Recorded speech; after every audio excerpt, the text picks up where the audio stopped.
All right, Yep. should we do a little news? Let's do it. Let's do it on that sour note. Amazon, hey, we live in the future, will now employ more robots than humans as 1 million machines toil across facilities. Oh, my God. Yeah, Amazon will soon use more robots in its warehouses than human employees, with more than 1 million machines He's deployed across the dancing. facility. I just said that. Many of the robots cover heavy lifting and warehouse work, picking up items and picking them down from tall shelves, moving goods around. Yeah, more robots. Well, look, everything is a robot, and people don't really think about it. But let me blow your minds. All right. Blow your minds.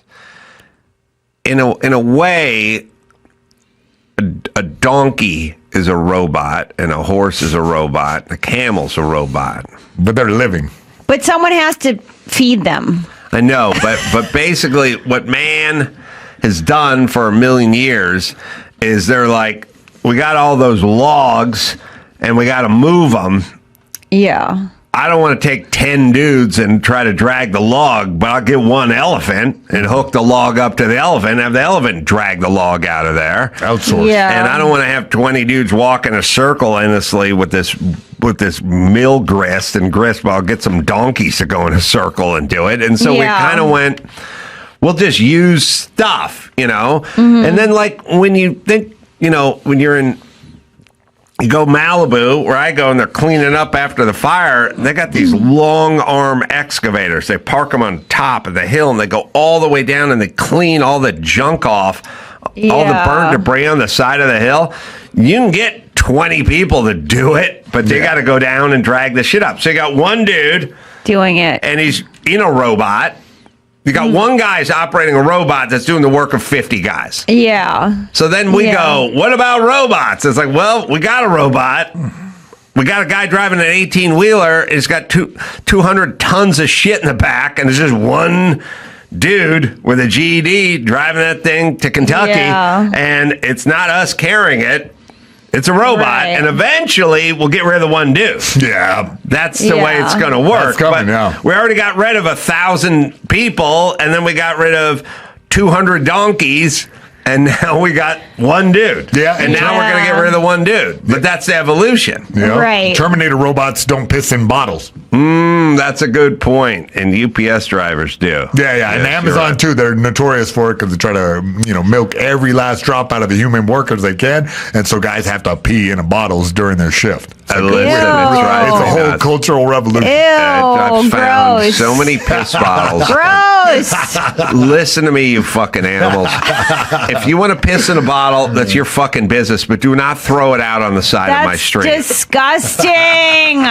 Oh. Ew. It's all over the place. It's in Malibu? Not as much, but I've seen it a lot. I went from 0 piss bottles to a lot of piss bottles, and I was God, asking, that's so gross. who's filling the piss bottles, and what is this scourge? Where's this come from? And somebody said it's all the delivery guys. It's the traffic. It's the traffic. No, look, listen. Listen to me. Yes. Airplanes and cruise ships have to collect their septic shit, and then they have to deal with it appropriately. They don't just dump it on your roof or into the ocean. I mean, they used to, but I mean, the point is they're responsible for it.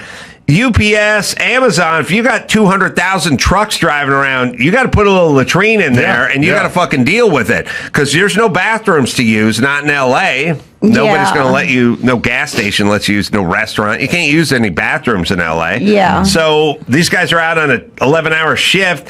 They're drinking their fucking Monster Energy drink. Yeah. Come on now. Yeah, well, they're trying to get rid of that. At this 3 million square foot facility in Shreveport, Louisiana. 3 million. Yeah, it's a big, Does anyone big warehouse. know? I mean, if anyone sees a 10,000 square foot warehouse, you go, that's a big warehouse. And if you see a 50,000 square foot, you go, holy shit, 50,000.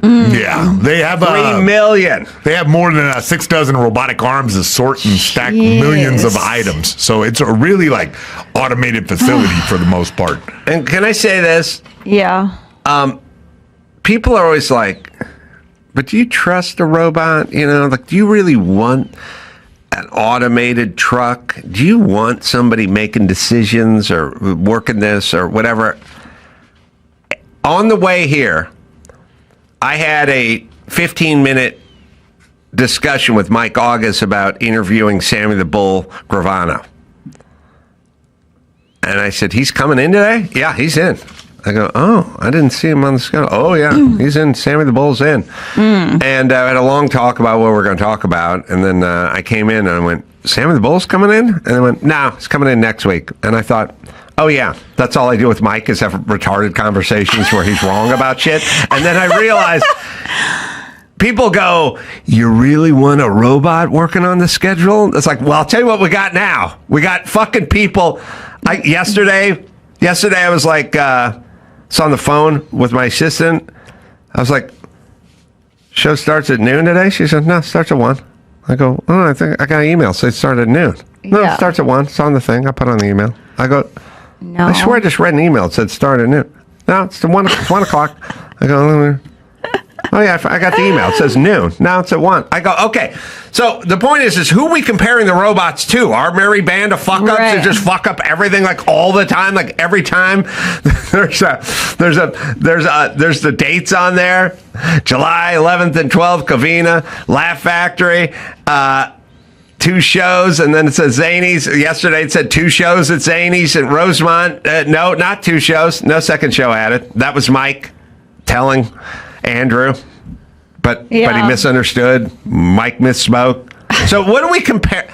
I will tell you all the humans and all the fuck ups all day, every day with simple, stupid shit all the time. So I'll trust a robot. I trust a robot. I saw a moment in the street where like I was parked and it was a crosswalk and a person was walking and a robot was walking, you know, one of those delivery robots, and the person was looking down at their phone and the robot went around the person. That's what I'm saying. And I was like, now we're dumber. They're We're officially self-aware. dumber. Yeah. Yeah, I'm just saying we fuck up all the fucking time. Yeah. I mean, it happens to me all day, every day, where people go, I thought you said no, the wrong date, or the wrong time, or the wrong whatever. It's like you didn't. It's like that's all it is. It's a never-ending succession of miscommunications and screw-ups. In a mostly connected to Mike, but I would say in like a 21-hour period, we had Sammy the Bull Gravano, we had a different starting time,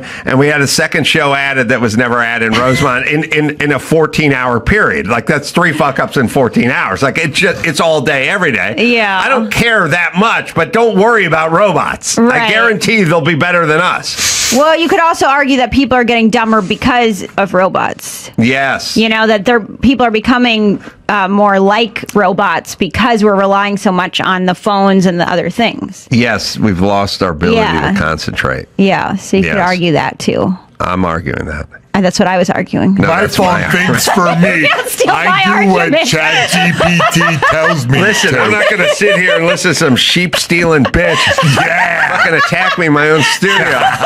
You weren't even supposed to be here today. Sammy the Bull was supposed to be here.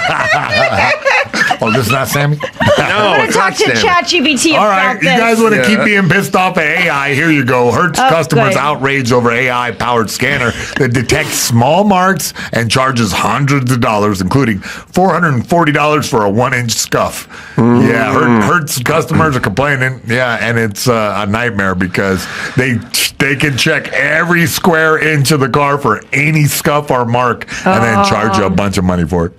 I don't understand the rental car business. It just feels like I feel like an insane business to be in. Like lending people, fucking people are horrible, and you give them their cars. They're the crankiest people too who like work at those places. Yes. They're never friendly. No, well, you're doing rental car stuff at an airport. Like, what did you ever dream of that as a youth? You know, like one day I'm gonna work at Hertz. I'm gonna be at Burbank manning the Alamo kiosk. You know what I mean? Like it's like that's so depressing. It's and every part of it is depressing because you could be the person who just first off all you do is talk to disappointed people. Yeah. Like they go, is that the car? we had an Escalade reserve, yeah, but it's a first come, first serve, and all we have is a Daihatsu Charade. Well, I have 6 kids. Well, sir, we don't have a firm reservation policy. If we had an Escalade available, we could give you one, but we don't have one. And then there's like some weird conversation. Tim, when's the Escalade coming back? Okay. Well, if you can wait till Wednesday, we have a Daihatsu Charade right now. The person's like, God damn it. It's all, and then you're the person who cleans the car out there. Or you're the person who stands there like a drop off, getting shit out of the car that people left fast food. Ew. Or like waving people in. And they're always at their worst because they're trying to make their flight. They got their fucking kids and the wives yelling at the husband and stuff. And you just sit there and suck in carbon monoxide. Oh, that fucking lifeless so zone. now do you have some sympathy for these people working there? No, now we need, now I see the argument for robots because they should take over jobs like that. Yeah, and they just stand there. Yeah, here's your car, there's your car. And then there's a guy who works the booth. Here's your car. There's your car. Yeah. Let me vacuum. They work the booth where you're checking out, and they always want something you don't have. Like, do you have... do you have the code? Do you have your Hertz code on you? And you're like, I didn't book the car. My assistant booked. Did they give you the code? I can't let you. And there's people lining up behind you, and they went, here's my driver's. Like, yeah, we need the exit code or whatever. And then you're like, pull over, just pull here and I'll get my supervisor. It's all one big shit show. Yeah. There's no good part of that job. Invalid input. Yeah. You forgot to fill up. That'll be $7,000. The only person that had a great car rental job was OJ. Yeah. OJ. Sprinting He through had a job renting cars? Oh, yeah. Sprinting through the airport, getting Pull to it the up. Hertz rent-a-car. Yeah. Oh, you mean, I've seen that commercial. The juice is loose. The commercial where he runs? Yeah. Yeah. I've seen that. Where he runs. Yeah. That's all I remember is he's running. He's A white running. Bronco. He's running. This was his peak of his career. Yeah. This was when he was at the top. Yeah. I think of the Naked Gun movies. Yeah. And they got the old lady Well, this is going, the beginning. "Come on, Jim." This is the Nobody beginning. does it better than her. Nobody does. Wow, they cleared the song. That is a good commercial. The others by far.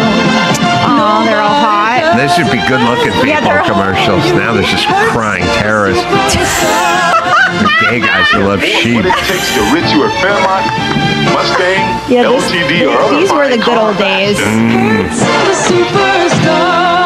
You know it. You know it. All I did was watch commercials about travel from the hot box, shit box I grew up in North Hollywood.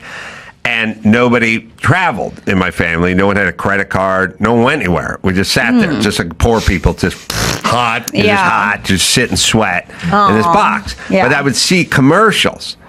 And the commercials were these commercials for like TWA and all these Continental Airlines, and a lot of them would have the pub upstairs on the 747s, and they have a serving cart where they're pushing like roast beef through the thing. Yeah. The stewardesses are hot. Yeah. And I'm getting like a martini in a brandy snifter, and I'm getting some, I like mine extra rare, like sitting back, slapping the hot stewardess on the ass, high five with OJ down at the airport, OJ. And I was like, oh my God, this travel. Yes, it looks so fancy. Now fucking mashed in the center seat in a awful. Southwest flight. And I got some she tranny stewardess going, sir, we don't serve peanuts anymore. We have pretzel sticks. And I'm like, could I get a Miller Lite? Sir, we don't serve alcohol. This is a short hop. And I'm like, oh, fuck. Yeah, it's my whole miserable. life. All I did was sit around and go, one Dream day of this? I shall travel this international world of intrigue with all the beautiful people and the fine cutlery. No, it's awful now. Here's your spork in your hummus box. Yeah, there was. I sat with a woman who hadn't traveled in a long time, and she seemed shell shocked. Oh, yeah. She's like, there used to just be 2 seats in a row. Morbidly obese black women beating the shit out of each other in the back of the plane. You know, it's awesome. Well, I'm glad you guys brought up travel. It's the worst. The next story is about a man convicted as posing as a flight attendant to score over 120 free flights. Oh, guy, Tyron Alexander was convicted of wire fraud and entering secure areas of an airport under false pretenses. So this guy, what basically was doing was hacking the system. He posed as a flight attendant. He would get to the back room, use the right code to be able to hop on free flights, and flew 34 times on one airline, claiming to be a flight attendant, falsifying employment with 7 airlines, and submitting 30 different badge numbers, prosecutors said in a press release. Yeah, he got away with it for a while. Eventually, they got suspicious when he wasn't being a douche to everyone on the flight. And they're like, something's up with this guy. He was actually serving them. He's actually being polite. Well, there was one story of him out in Burbank. He actually got on a flight and got a first class ticket and bumped Adam Carolla to the back, making him sell his merch. To me. The screen says this is a key plot point to the movie Tommy Boy. Oh, it is? I didn't know that. That's correct. They couldn't get on their flight to Chicago. Like a movie. They couldn't get on their flight to Chicago, and so they posed as stewardess. He did an old Tommy Boy. Tommy Boy. I forgot that part. Wasn't there a Leonardo DiCaprio movie where he... Catch Me If You Can. Yeah, Catch Me If You Can. And he just pretended to be a captain. A pilot, and would, right? go everywhere. Did you guys see the rehearsal with Nathan Fielder? Yes. Yeah. No. No? What? Well, the rehearsal? He goes through the what whole... year did it come brilliant out? show. Just recently, This year. Well, you say show or movie? Show. It's a show. Yeah. Oh, okay. A series. Yeah, a series with Nathan Fielder where he What's it on? Max.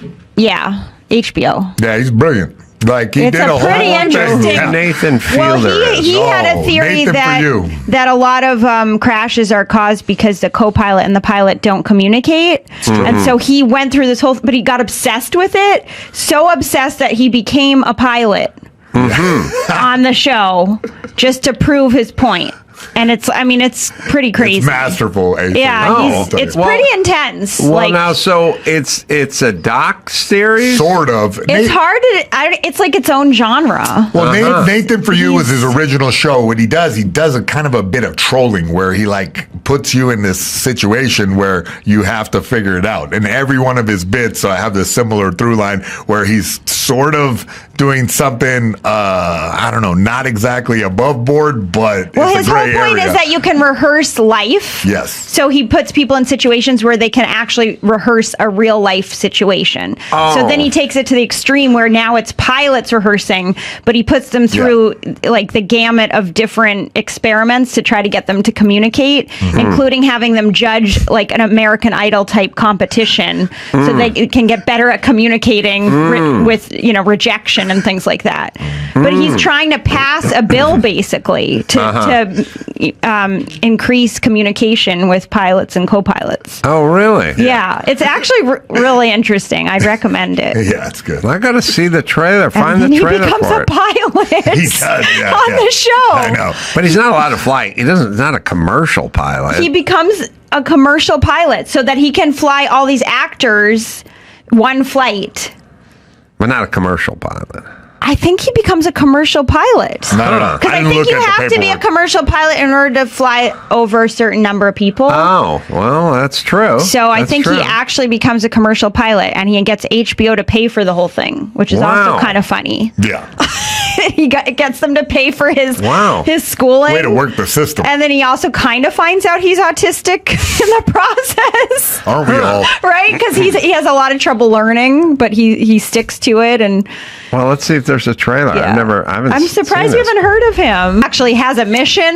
It's like a prank show, but the prank is so huge and elaborate that it's not really a prank anymore. Right. It's actually like he buys into his own mission, basically. If I got a whole bunch of pilots together and we're going to do some acting exercise, I would get that Volvo script and I would have them sit alone in the cockpit and I'd say you're really flying to your daughter's wedding. Yes. And your wife is dead. Look all forlorn. born. She died in a commercial airline accident. But you'd have to have them working with the co-pilot on the audition, like what we were doing. right, Like, right. now try to get a good performance out of him. That would work. Yeah, that would be the communication. All right, Mayhem, you got one more in Well, there? I got one more. Yeah, there's a single dose of magic mushrooms. They say it provides 5 years of depression relief. Really? Yeah, the research, a new study say 67% of depressed patients still in remission long after treatment, but expert urge caution. Excuse me. What's wrong with everyone? What I don't get everyone. Everyone's got anxiety. Everyone's telling I'm me gonna about. tell you, it's FOMO and weird stuff on the internet. If yeah, you're it's social constantly looking media. at your phone, right? It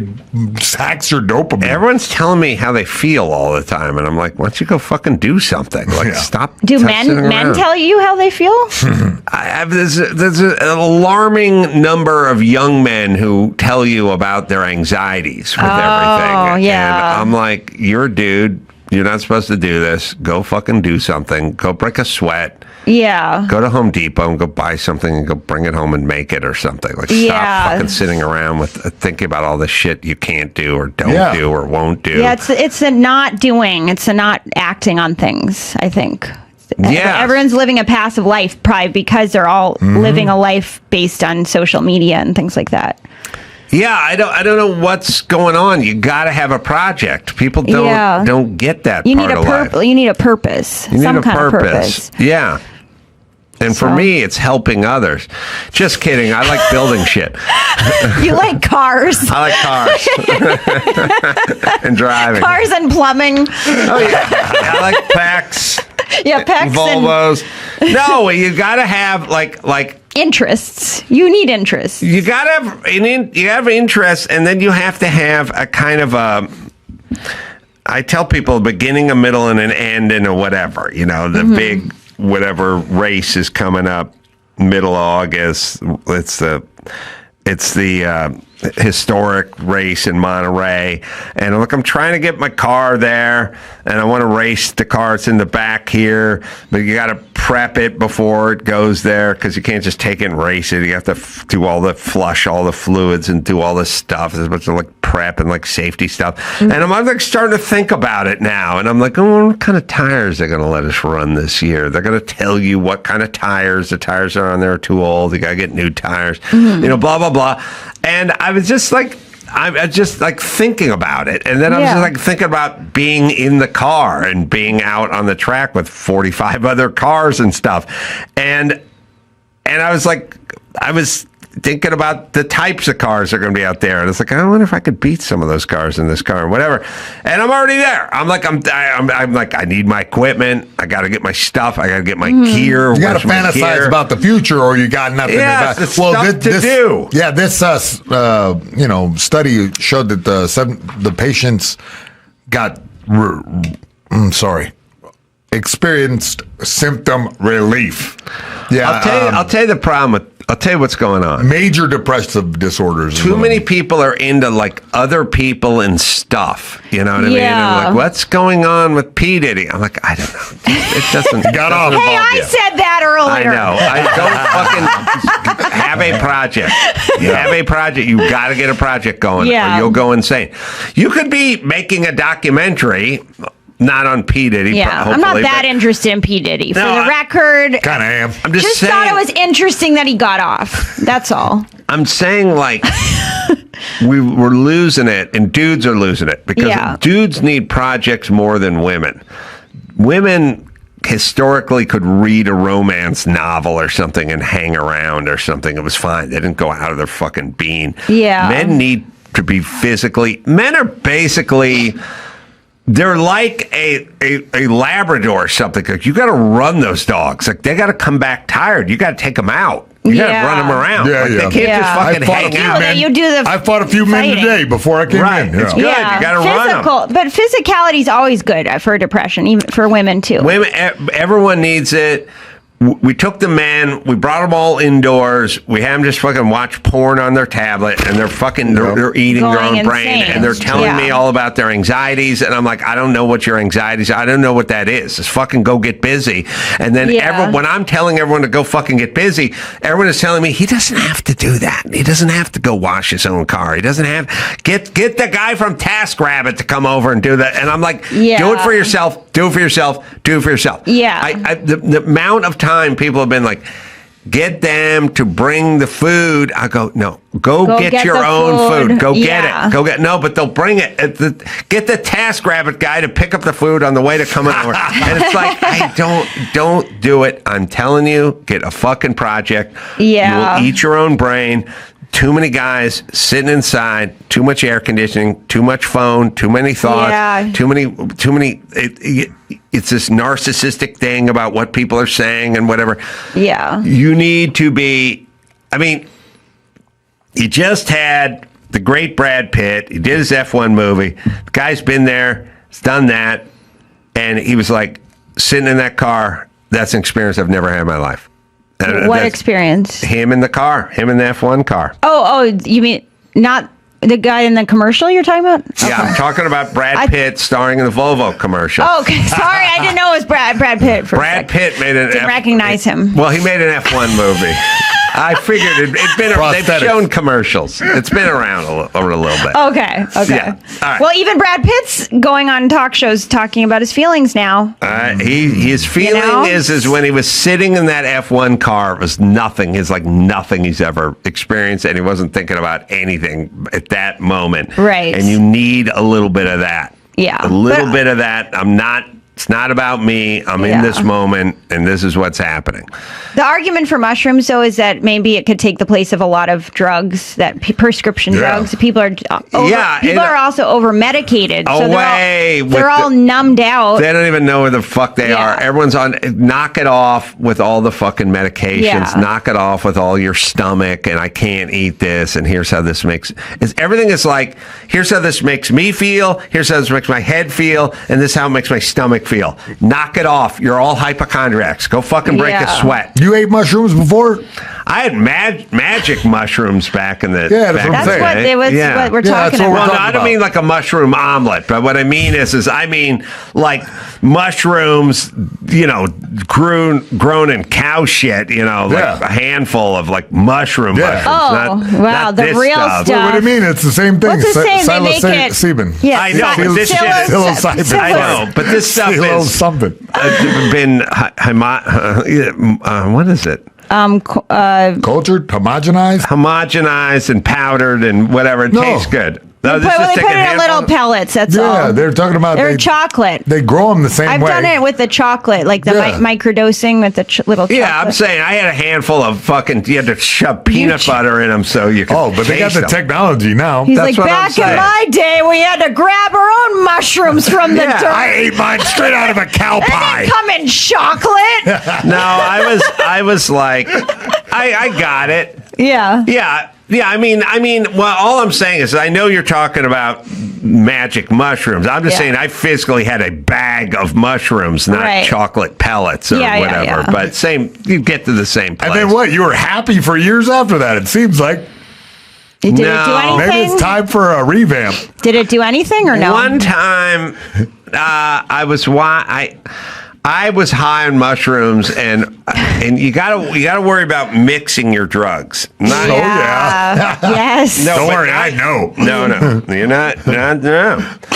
Not you mixing your drugs. You mixing your drugs with the people you're taking drugs with and what drugs they're taking. Oh, yeah. That's true, too. So I was rolling along with my mushrooms and my buddies, feeling pretty good about ourselves. And then my buddy and his girlfriend showed up all coked up. Oh, no, you can't mix those two. And now I got the coked up crew and the groovy crew. No. And then the coked up crew is like all coked up and we're all grooving out. And then at some point, That's bad. I'm in the bathroom with the coked up girlfriend who needed to talk to me. Why did you go like this? She needed to talk to me. It's like boobs. Talk to me. No, I said me. No, I know. It just looks like. It's a podcast. Sorry. So she needed to talk to me. Yes. About my feelings toward her because she knew I didn't like her because she was taking time away from my friend. And I was like, I don't care. I'm having a good time. And she's like, we got to talk. And she's all high on coke. And then my friend, who's all high on coke, is banging on the door. Like, what's going on in there? And she's like, shut up. I'm talking. I'm like, just please. Chill out. We're good. We're always good. All's good. You know, I know he's your friend, and I know I'm in his life, and I'm taking you away, taking him away from you because I'm spending time with him and not with you. He's like banging on the door. What's going on? I'm like, Bob, I'm trying to be high on mushrooms here, people. Yeah. You're high on coke. Go somewhere else with your coke high. Yes. And we're gonna go back to Groovyville. Yeah, you over can't here. mix those two. So it was a good No. trip overall then. Yeah, it sounds Overall- like it was tainted. I saw a couple commercials. I saw a Lee press-on nail commercial where they were putting stick-on Lee nails on their fingers, you know, and I was looking at it. I was like, in our society, we value a kind of a bloody claw look on a woman. It's kind of a weird societal thing. Yeah, I don't know why I don't like that. having long bloody nails why is that attractive to the male species? God bless America. So what kind of society have we crafted here that this is somehow Claws. important or attractive? They're blood red, like they clawed somebody. Like, why is that attractive? And then the next commercial that came on was a monster truck commercial. And he's coming to the Coliseum or whatever. They're showing monster trucks, and they were mashing all the small cars, like running over them. And I was like, we like bloody claws and giant trucks mashing little trucks. It's violent. We like to smash the little stuff. And I was like all high going, we're kind of a fucked up society. Yeah, I love our society. This is our thing. It's wow. Lee press Oh my on gosh, nails. those are so old. They're so old. And I know this commercial. It's a woman. They're getting ready to go out, and she breaks a nail, and she goes, "Oh, why tonight?" And then the husband like comes in and goes, "What happened?" And she's like, "I broke a nail." And then she goes, "Oh," and then she uses her Lee press-on. It wasn't press-on. It was her Lee nail. She fixed it. Oh my gosh! And then the husband comes back. And she shows him, and he goes, "You grew a new nail." And she goes, "Almost." And they leave to go have a good time. That is so dumb. I know, but I thought that's what marriage was going to be like. I thought travel was going to be good and marriage was going to be good. I didn't know the realities. Of Right. both, You base know what life I mean? too much on commercials. Too much. 70s TV. Did not work out in either department. All right, let's bring it home, Mayhem. I've heard enough. All right, great. I'm done talking. All right, I'm going to be in Irvine coming up. That's going to be, let's see, is that this Thursday? Yeah. Doing a live podcast. Is that this Thursday? I think it is with Jay Moore. Yeah. Then Covina, 2 shows. That'll be Friday and Saturday. That'll be the 11th and the 12th. And that is 2 shows. And then Zany's in Illinois, Rosemont, 16th, doing a live show there. You can go to adamcarolla.com for all the live shows, and you can go to ericarhodescomedy.com for all her live shows as well. Yes. Mayhem, what do you got? Got mayhemnow.com. It's a crappy website. It looks like it was made on MySpace. Check it out now. So, till next time, Adam Carolla, Mayhem, and Erica Rhodes saying mahalo.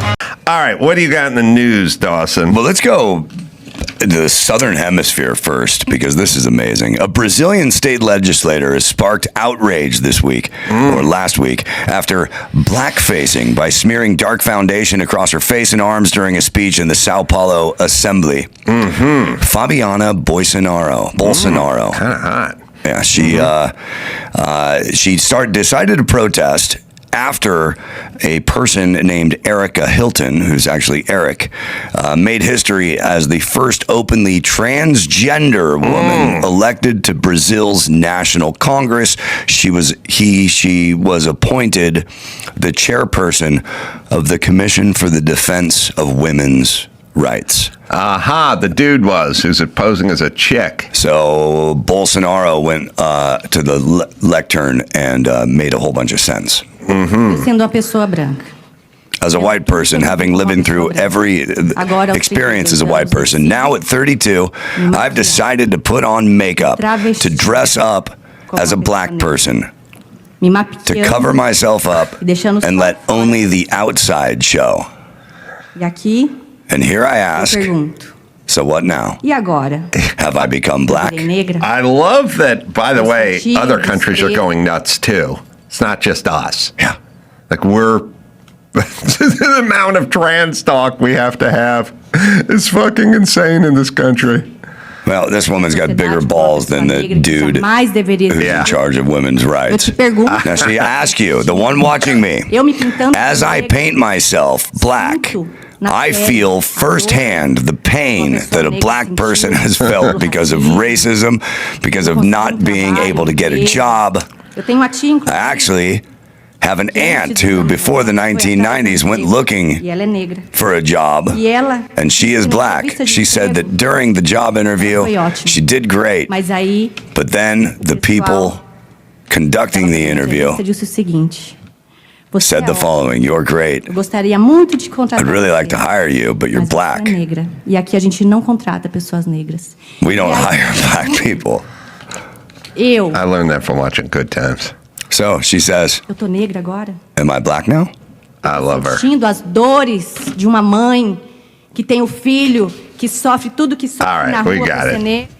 No, she's right. You're not black just because you color yourself black. You're not Yeah. a woman because you put a dress on. Well, she goes on to say, "Come on, I identify as black. Why can't I then be the chair of the Commission on Racism?" Right. The speech drew immediate condemnation within the chamber. A lot of condemnation. By the way, the only way to get this stuff to go away is to mock the other side, the reason with and the sort of negotiate with. So there's two groups you can't negotiate with: terrorists and progressives. Getting terrorists to like you just means you're an easier target and an easier kill. Correct. And progressives are the same way, because progressives and terrorists don't really state their true goals.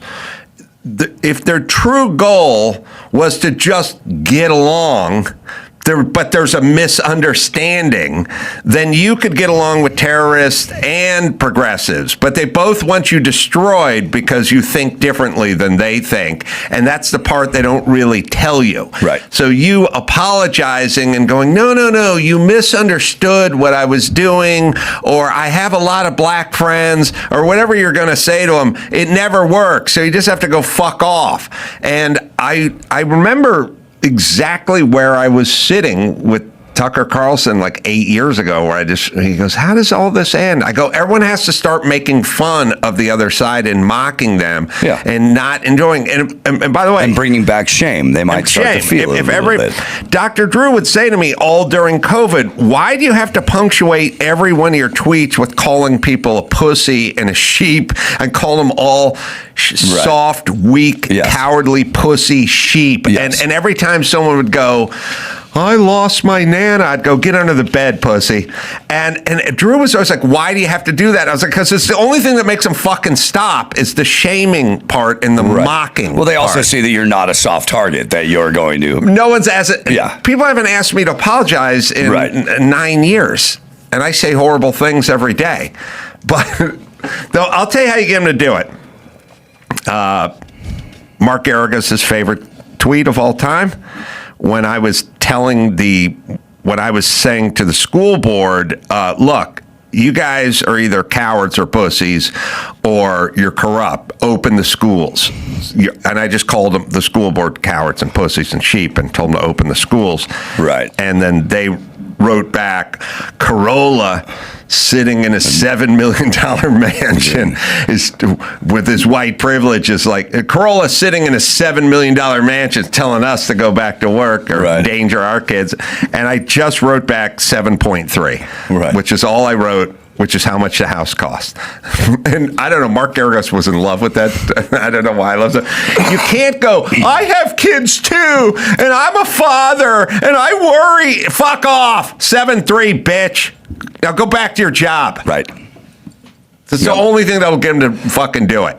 And that's the phase we're in now. The phase we're in now is mocking all these idiots. Right. And you notice that battle they had with you didn't last very long. They eventually gave up. They gave up immediately because the 2 times they tried to shame me, I mocked them. Right.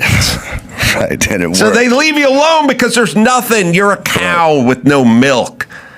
They're little stray cats wandering around looking for a saucer of milk, and there's no milk on your porch. They keep walking. Well, a member of the Brazilian Socialist Party has lodged a police report. Alleging racial discrimination. Yeah. Which. Yeah. Proven points. Yes. Beautiful. Mm-hmm. A major Hollywood media outlet is getting some backlash online from top Republicans and conservatives, and I'd say most of the American public, after publishing a column on Friday arguing that Chuck Norris's film legacy is overshadowed by politics.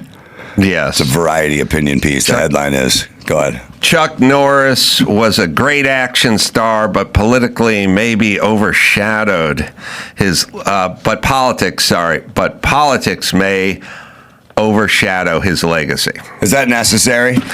No, none of it's necessary, but it is a window into how they think, and they don't really know they think that way. Mm-hmm. They think of themselves as sort of unbiased reporters, but they give themselves away all the time. It's sort of like women will make a face in the background when someone is saying something, and they'll go like, They can't stop their face from moving in a weird way. Or they can't stop cheering when they find out that Charlie Kirk was assassinated on TMZ. Right.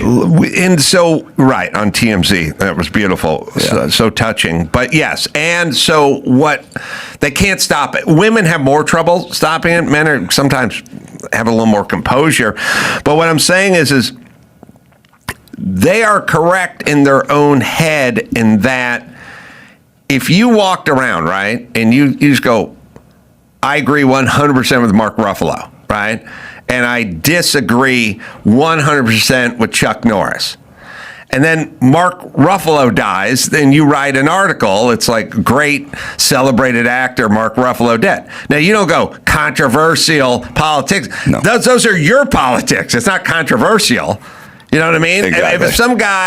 If there was some action star who loved vintage racing old Datsuns, I'd go, great actor died. I wouldn't go with controversial Datsun racer. No, I like it. That's who I agree with. Right. I agree with the guy. So it's not controversial to them. In their mind, Chuck Norris is controversial because it's controversial to them.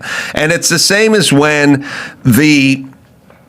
it's the same with when the news anchors and or the people who pen these opinions, they'll go, and Donald Trump incorrectly claims the election was stolen. Right. No, Donald Trump claims the election was stolen. You added incorrectly. Right. Because that's what you think. Well, here's what Variety says deep in the article. An all-American loner has to gun down outsiders who threaten his way of life or go to another country to make sure justice is done. This is what they're saying about Chuck Norris movies. His roles were part of a body of work used to show American strength, might, and pernicious attraction of taking the law into one's own hands, something that seems less fun in a year in which our country is funneling money into bombing Iran and ICE agents are acting like one-man militias. What? Where's this one-man militia ICE story? Where is that? When did that happen? These guys pull up in primered vans, dressed in sweatpants, wearing masks over their head, and they're grabbing Americans and they're disappearing them in sweatshops in Honduras. Is that what you want? Yeah. These guys come pulling up. No law, no training, no uniform. I don't even know. I may just join ICE just on my own. I might just go start knocking on doors, grabbing Mexicans and throwing them out in the porch. I got a few neighbors I don't like. I'm just going to go shoot them. There's no badge. There's no identification except for the huge vest they're wearing that says ICE on it. Right. But other than that, there's only 17 other forms of identification that are on them. They come walking in. By the way, there's no training. There's no regulation. This is a completely rogue. It's a rogue organization. It's an organization of rogue people. I don't even know how they figure out where to meet. They're so rogue. Everyone's a lone wolf. So how do they even figure out where they're going that day? The clan tells them where to go. The clan tells them where to go. And they just show up and they just start arresting folk that are just going about their day. Looking for people darker. Probably this lady who did that video. Over there in, where was that? Spain? Yeah. Probably going to get her, too. So, by the way, Brazil. No consequences, no hierarchy, nobody to answer to, nothing. Just guys walking around in cutoffs and flip-flops, crawling out of vans, and just grabbing random folk and tackling them to the ground. No process, no due process, no warrant, no up, no down, no rhyme, no reason. Just walking around, going to the Whole Foods in Santa Monica, just grabbing red-haired chicks and getting them in a headlock and dragging them out. They're driving a van. They're driving the van, the Mystery Machine from Scooby-Doo. It's not even an ICE van. It's just a custom van George Barris made in the 70s. It's a shaggin' wagon. Yeah, man. It says Lovetron on the side, rainbow tape, and there's an airbrushed Viking with his shirt off, and he's riding on a snow puma, and they just come waltzing in nude, grabbing white chicks, many celebrities. The only thing they're wearing is a mask and a smile. And they come grabbing people and they just round them up and they stuff them in the van and they drive across the border to Honduras. And Honduras like, what's going on? They're like, none of your business. Because I'm rogue, babe. I'm a one-man rounding up Mexican machine. And by the way, it don't matter if you have proper documentation. They don't care. They don't care. They're going rogue, kicking open doors, showing up, grabbing folk, and disappearing them into gulags. Okay? Concentration camps as well. Concentration logs. Goob camps. So that's what they're doing. You understand? And by the way, could be any of us. It never is. I could be next. It never is anybody you know or anybody you've ever heard of or anyone that's ever been on CNN or anyone that could ever fucking report on. Could be. Never is. But it could be us. Well, you could be next. That nice lady in Minnesota was just trying to drive her car into an ICE agent. She was asking for directions. By the way, how'd she know who they were? They're all unmarked everything and no badging or anything. They got masks. How'd she know who they are? That's a good question. How are they so good at identifying ICE agents if ICE agents don't identify themselves? Case closed. Case closed. All right. Jesus. What else have we got? Let's stay in entertainment action Thank stars. you, Dick. What's the name of this douche who wrote this I got thing, by the way? William Earl. Did they not have editors who go? William Earl sounds like a good name. Like William Earl and Chuck Norris would be at a diner, a weekly appointment at a shitty diner, talking about the fate of America. But no. All right, so now we got what? Oh, this is fun. Reacher star Alan Ritchson might have thought he was still shooting an episode of the popular show Reacher. Got video of him beating the hell out of a neighbor in Tennessee. Here's what happened. On Saturday, Alan Ritchson was riding his dirt bike down the street, revving, making a lot of noise. One of the neighbors didn't like it, and he flipped him off.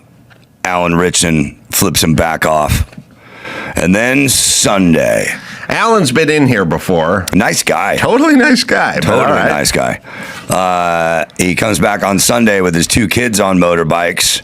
Next day, and making the noise again. And apparently the neighbor said, "Can you effing stop this, please?" And then that's when things turn physical.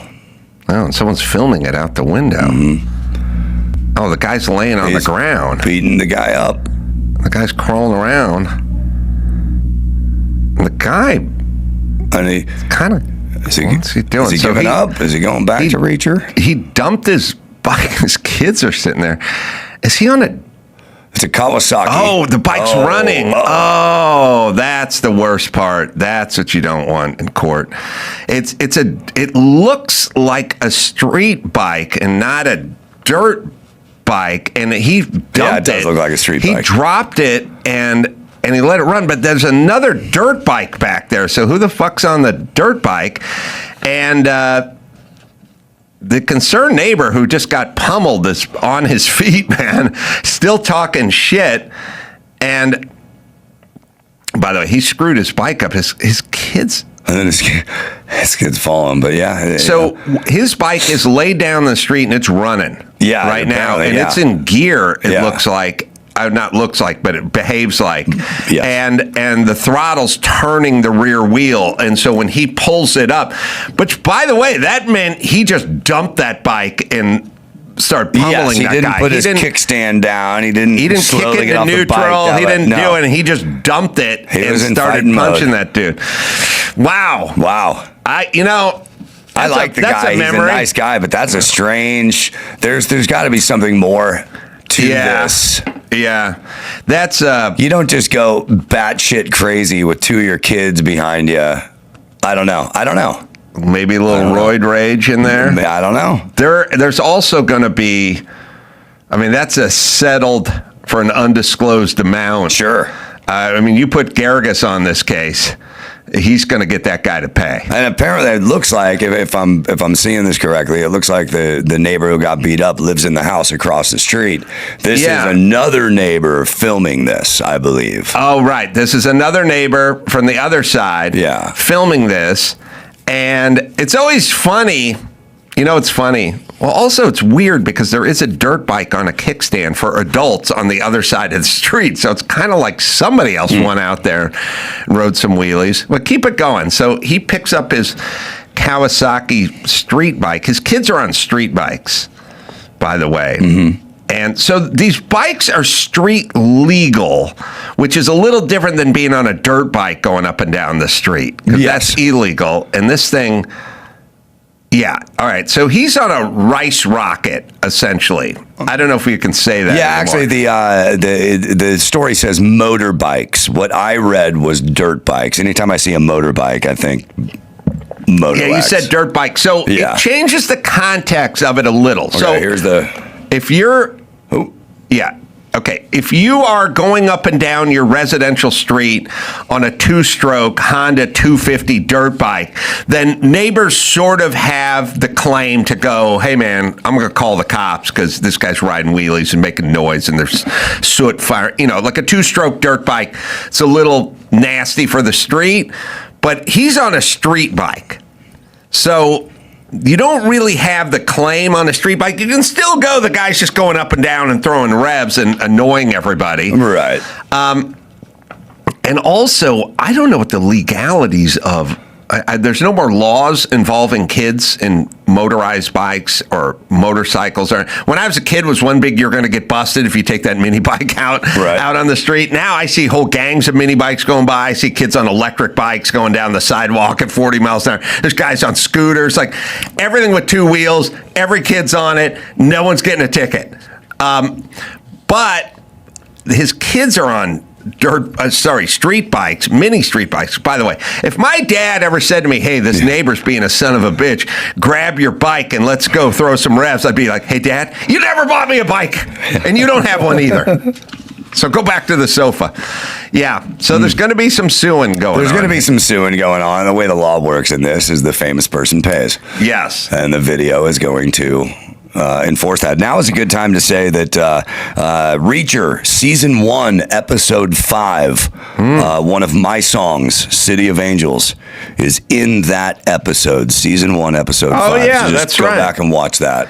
Yeah, I should ask Santora what he thinks of this. All right. Let's do one more. All right.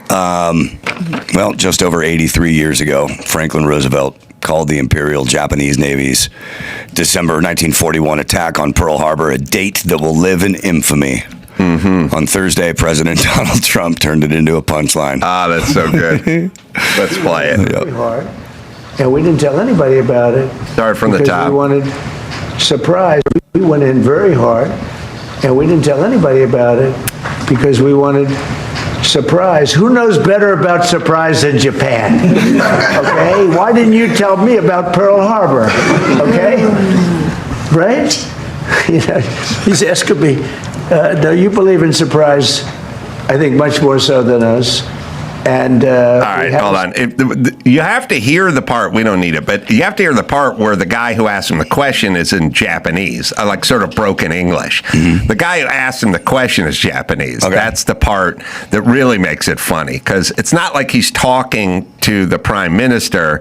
He's talking to a reporter, but the reporter asked the question in a sort of staccato Japanese. That's a little more context. That's a little more context. That's why he's going, why didn't you tell us this? Great. So look, if you want to know the difference between Trump and Obama, Trump makes a Pearl Harbor joke.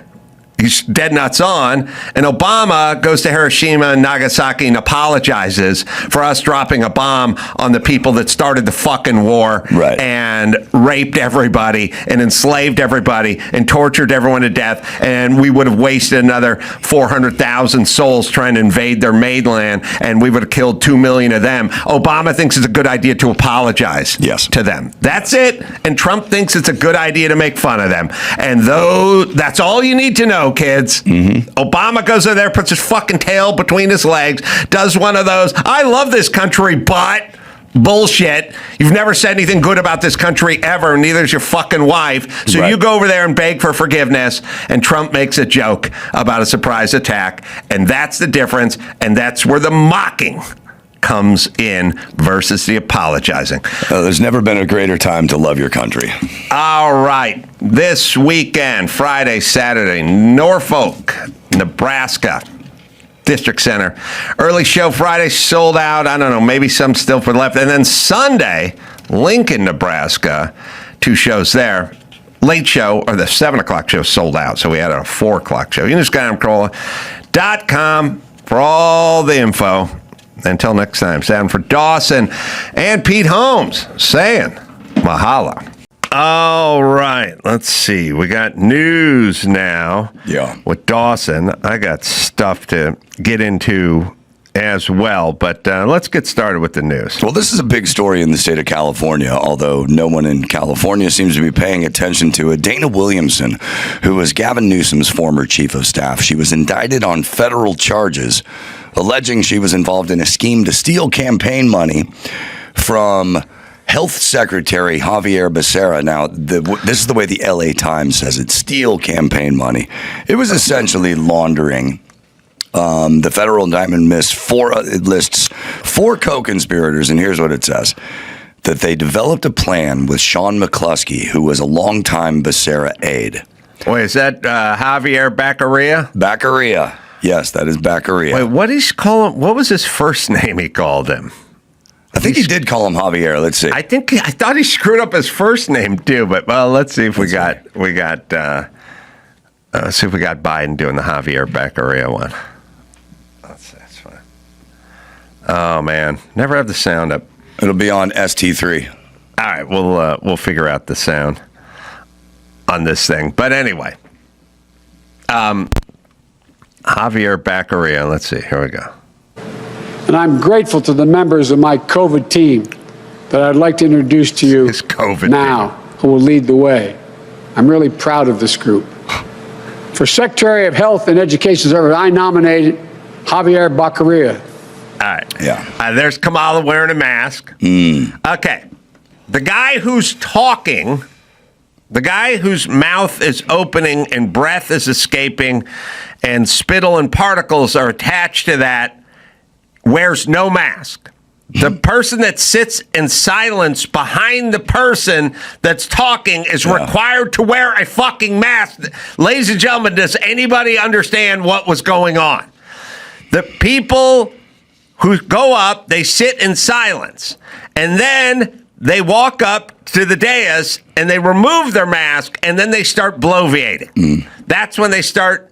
It's essentially like saying, look, you're going to need to put your hand over your mouth except for when you sneeze. Right. Then you need it in your pockets. Right. It's like putting on a Band-Aid when you're not bleeding. Right. And kind of worse, like taking it off when you are. Right. Yes.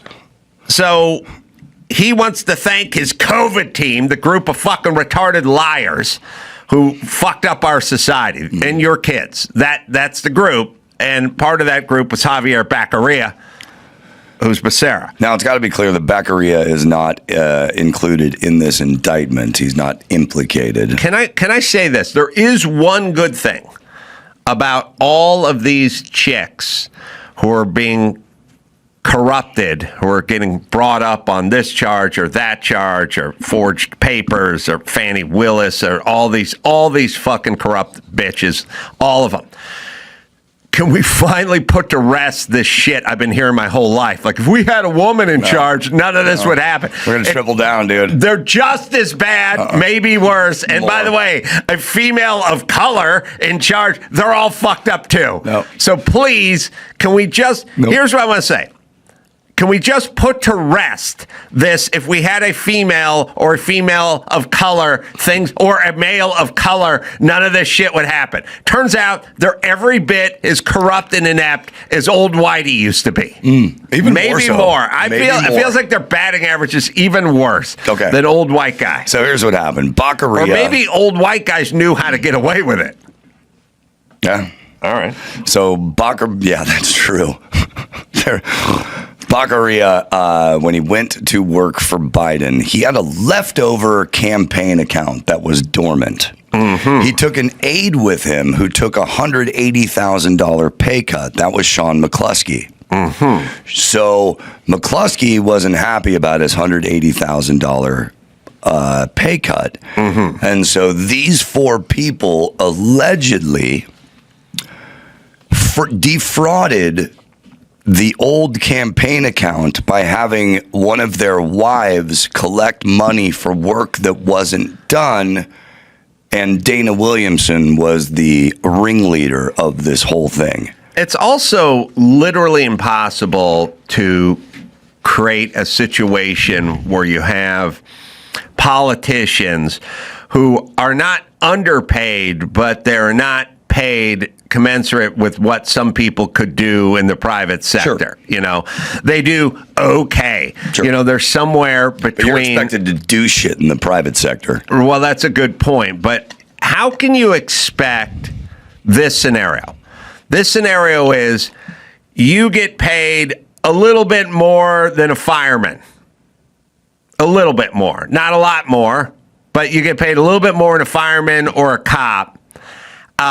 Except for there's millions of dollars floating around you. There's people giving you money right and left. There's corporations giving you money right and left. There's donors and there's overseas. You're in a world where you get paid like a fireman, except for the fireman just lives with other firemen, drives a truck, and that's his life. But now we're saying in the firehouse, there's millions of dollars sort of floating around. Now, you have to keep track of it, and it has to be spoken for, but it's sort of floating around, and you can use it. Yeah, it's in the department. You can use it for your campaign and for travel and expenses, meals and airlines and hotels and things like that. And you can call certain things gifts or donations or something. What are the chances that's not going to be abused? Zero. It's literally zero. Like, what are the chances what are the chances Nancy Pelosi's not going to make $1 zillion on the stock market because you have access to information and you have a husband who trades on the stock market? Is it possible? I don't think it's possible. So we should stop being surprised when this shit happens. Right. But let's dispel this noble chick thing where if we just had a bunch of women everywhere, none of this would ever happen. No, they're going to double down. But anyway, she went on. She made this Dana Williamson made false statements to the FBI, so that was included in the indictment. The indictment also says that she made false tax returns. Now, this is very, very interesting. She was able to claim more than $1 million in business deductions that prosecutors said were for personal and non-deductible expenditures like private jet travel, hotel stays, home furnishings, and designer handbags. But $1 million. I know you don't look very closely at your taxes, but in your wildest dreams, unless you bought a new warehouse, could you have $1 million deduction, $1 million business deduction? Well, once again, they're setting up a system that is daring people to try to game it and abuse it. And I'm talking about the tax system, you know. Well, you can call your car a work vehicle, and then, you know, how many miles do you think you drive every year in that work vehicle? That's padded. Probably about 8,000. Yeah, well, if you get over 10,000, it'll be better. Right. Oh, okay, well, let's make it 11,000. You know, I mean, it's just baked into everything. And I don't know why people are always like, these rich fat cats with their lawyers and their accountants. Yeah, that's what they're going to do everything all the time to avoid giving more money to the government. That's how it works. I was arguing with someone online, you know, like, oh, Adam went and got a PPE loan during COVID, and he's a rich guy, and why is he taking a PPE loan? Okay, first things first. I don't know how to do any of that shit, and I would never even think of it. Right. I have accountants. Right. And the accountants who pay in hundreds of thousands and millions of dollars in taxes are in charge of seeing if you're eligible for a PPE loan because you run a small business with X amount of employees and you've been shut down by the state. So they do their fucking job. You understand? Right. And then later on, when you buy a car, they suggest you lease the car because then we can write off the insurance or the mileage or the lease or the taxes or whatever it is. They do it because you guys created a system where I give you half of my money and you do nothing. Right. That your system, here's our arrangement. Our arrangement is I work every fucking weekend. You take half my money, and when a fire breaks out near my house, there's no water in the reservoir. Right. That is your arrangement. Mm-hmm. With that in mind, then I hire people to take that half that I'm giving you, not to fill the reservoirs, but to build the bullet train or solve the homeless problem here in California, which never happens. The billions you guys squander of tax money, I then pay a guy to go, let's see if we can get that number from 50% to 41.5%. And then you poor assholes look at me and go, he's taking a loan. Or why does he? I bet he writes this. Yes, everyone does everything all the time. Mm-hmm. They go, well, Elon Musk, Target, pays less than an average school teacher. Yeah, they're trying to save money. That's all they do. That's all they do. The government has essentially declared war on you and your savings account. They want all your money, and you are fighting tooth and nail to save a small percentage of that money. Right. And on rare occasion when the government shuts down your business and then offers a PPE loan that you're eligible for, then your people are not doing their job if they do not apply for that loan. Correct. And then they give you the money, and then the amount of money you get is basically what I pay in 1 quarter in taxes every single year for the last 30 years. Yeah. Right. But that seems reasonable. But But for one fleeting moment, I get something from them. Right. One fleeting moment. And then there's 150 you assholes on Twitter who think that's bad and make me and talk shit about me. I love it. I love it. And by the way, Pelosi got like 2 PPP loans totaling almost near $1 million, and they were both forgiven. By the way, I love it when people try to fuck this poor guy up from the Valley who never got shit from anybody ever. It's so funny. It's like, I just found out that Adam Carolla, who hasn't stopped whining about SNAP recipients getting food. By the way, I've never stopped whining about SNAP recipients getting food. First off, I've brought it up twice in 17 years. I always love that thing. Like when dickheads go, why don't you get your best friend Dinesh D'Souza back? Dinesh D'Souza and I are best friends. It's almost an ad hominem attack. I've done 4,000 shows. Dinesh D'Souza's been on 2 of them. Right. So I hardly call that best friend status. But anyway, Adam never stops whining. Why do poor people have to have food? Yeah. Why can't my kids eat all their food? How come I have to do with how come if I see a poor Mexican kid eating a churro, why can't I just snatch it out of his hand and throw it on the ground and laugh? How come? Because that's who I am. Because I'm cruel. I like, that's what I love. It's like, I'm like Donald Trump. I like pain. I'm cruel. I don't like people with their eating and their whining. So why they have to eat? But I never stop complaining about it. No, I don't want the system to be abused. And it's not good to be in the system in the first place because you stop learning how to hunt. Mm-hmm. Same reason. At the national park, they tell you to fucking put the lid down on the dumpster because the bears will get used to dining at the dumpster. And we want them out foraging and taking care of themselves. Well, same with human beings. Yeah. But anyway, just found out that Adam Carolla, who hasn't stopped whining about SNAP recipients getting food. And by the way, this SNAP rant is the longest SNAP rant I've ever done. Yep. Has a net worth of between 16 million and 20 million and took out $300K. I didn't take it out. It wasn't $300K, but other than that, you're batting 1,000 and PPE loans. And now that were meant for struggling business owners. I do love the struggling.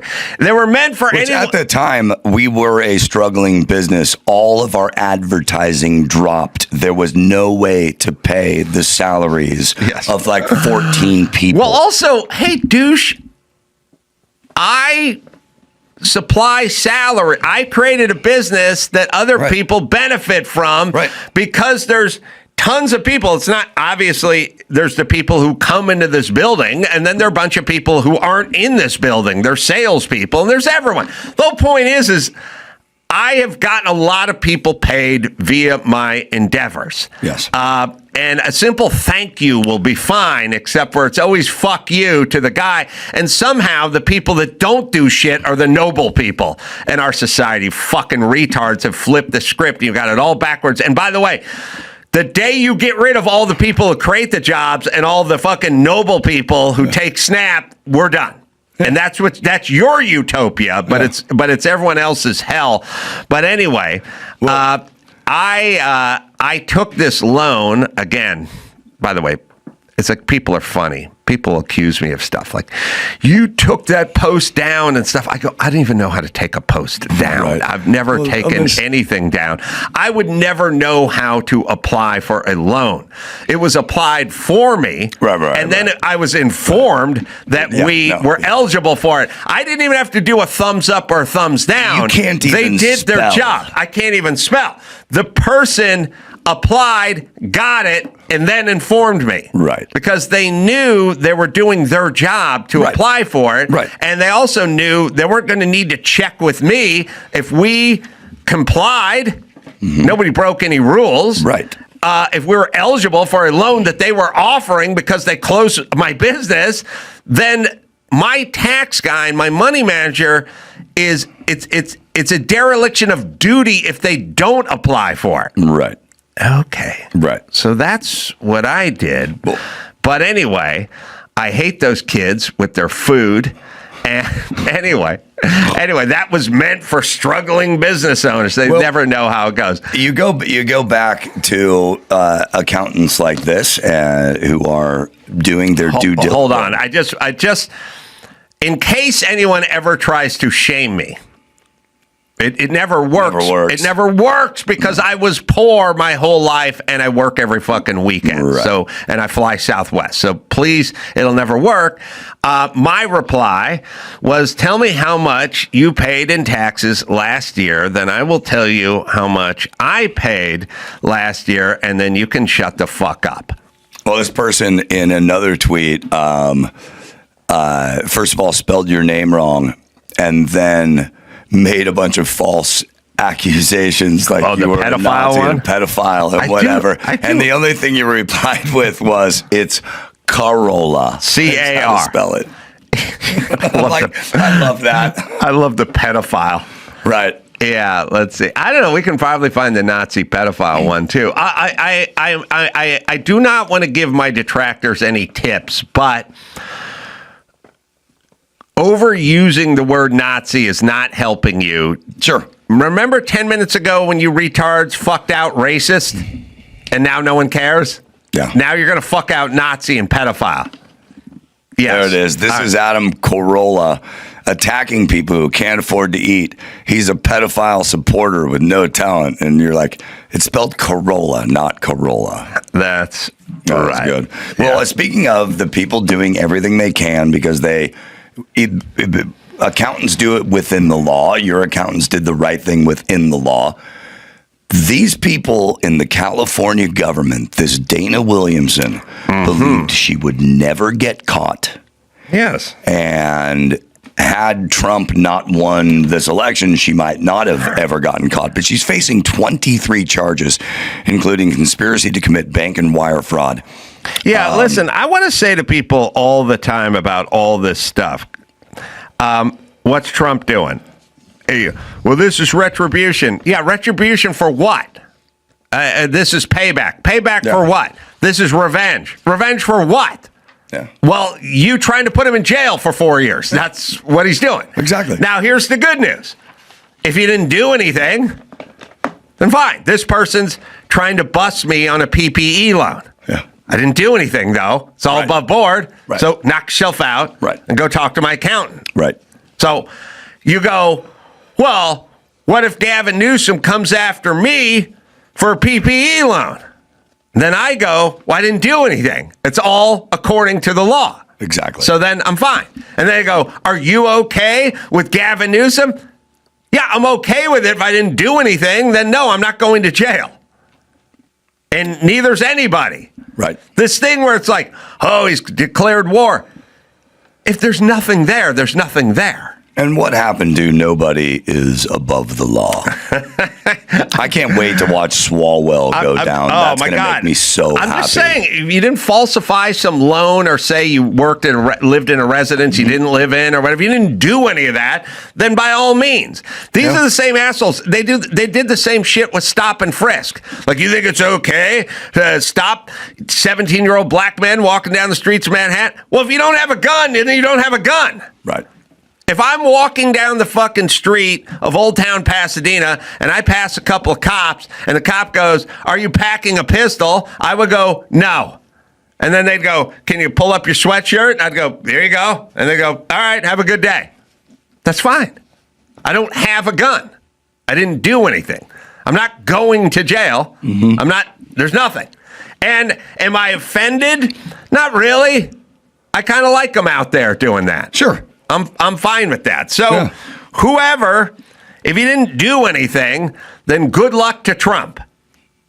But if you did something and you tried to put him in jail, well, now there's something. And then you go, well, yeah, but are you Al Capone? I mean, you did a little something, but you do the same thing everyone else does. You know, you go, how many dependents do you have on your taxes? And you go, well, it's just me and my dog.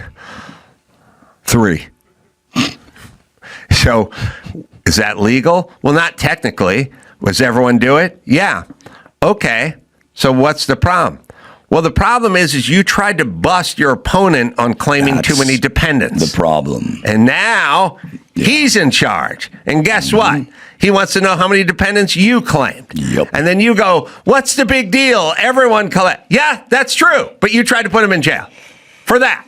So now he is allowed to do the exact same thing to you, which you should have thought about before you tried to put him in jail.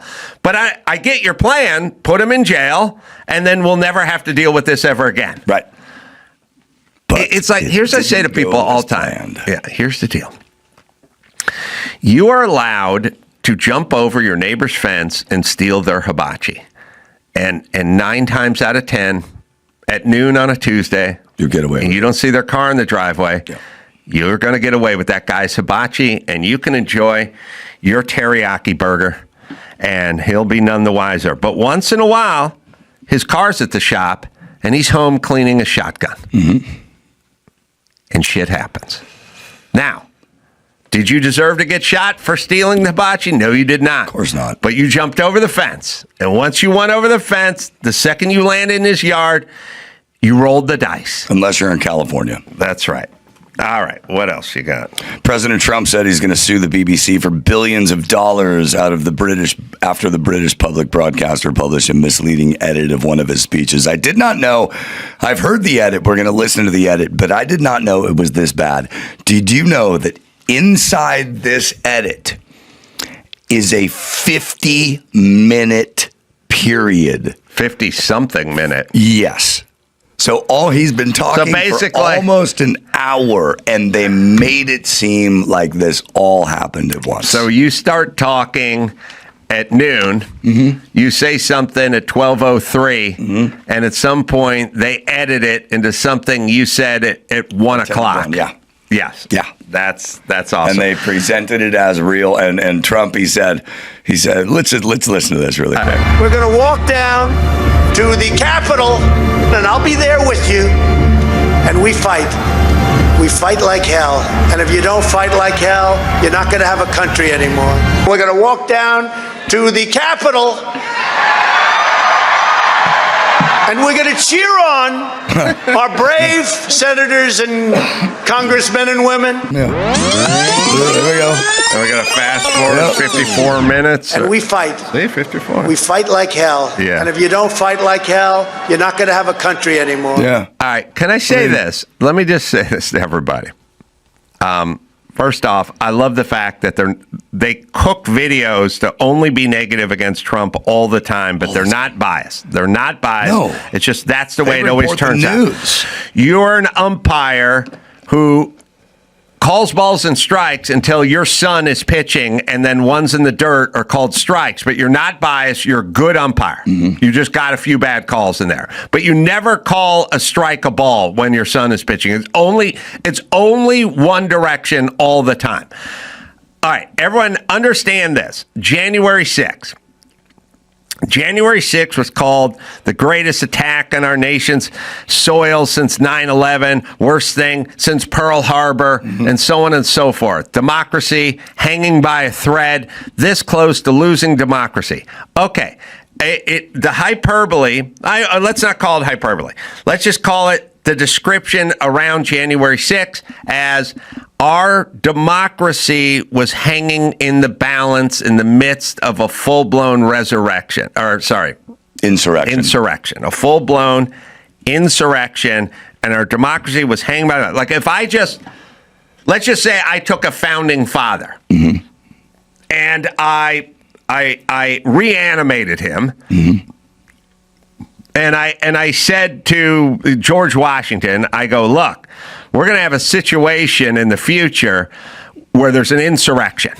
And he's like, an insurrection? I'm like, oh, yeah, an armed insurrection. He's like, an armed insurrection where they attacked the Capitol and our democracy was hanging by a thread, and we came this close to losing our democracy, and it was worse since our entire naval fleet was almost taken out in Pearl Harbor, that's something that's going to happen in the future, but just take my word for it, or the Twin Towers were taken down when commercial airliners, or as you call them, metal birds, were flown into them. And it's all that. Right. Okay. That's how bad it was. Okay. When something is actually like Pearl Harbor, they got a body count with Pearl Harbor. They got how many ships were destroyed, and they got a body count. They got memorials. They have memorials. They have a body count for 9/11. When something is actually what it is, you don't need to cook it and pat it all the time. You don't need to do it. It is what it is. The buildings are gone. The towers are gone. The 3,000 Americans are gone. That's what it is. Pictures of people jumping from burning buildings and hitting the ground. Right. That's what it is. Films of commercial airliners hitting the building. You don't need to pad it. You don't need to doctor it. You don't need to cook or edit video. You don't need to delete need it. 70% of it. You don't need to delete whatever files you guys created from your January 6th committee. You don't need to lie about. You don't take people who worked at the Capitol 6 months later committed suicide because their girlfriend left them and count that as a death from that event. You have plenty of bodies. Let me ask you this. January 6th, they have no bodies. Well, they have Ashley Babbitt, who was shot in the face by one of the police officers, but they don't like that story, so they avoid that story very clearly. But 9/11, I don't know, 2,872 or some number, about 3,000 people died, right? Do they pad that number months on because of a widow who committed suicide because she lost her husband? Right. Are we padding that number too? We're going to keep padding? So on Pearl Harbor, there's some 20-year-old who was on one of those ships who perished, and then somewhere in Pasadena, California, was a 20-year-old woman, and they just got engaged. And at some point, she was distraught and threw herself off the Hollywood sign and killed herself. Are we counting that as a Pearl Harbor death? And if not, why not? According to your fucking logic. But you guys are lying and cooking. And that's how I know it's bullshit. Because when it really happened, you don't need to lie, you don't need to edit, and you don't need to cook. Right. And that's all you guys do. You don't need a Hollywood TV presentation to convince the country of something. You just have the facts. You got AOC saying that she thought she was going to be raped and killed. She wasn't there. And not in the building. Right.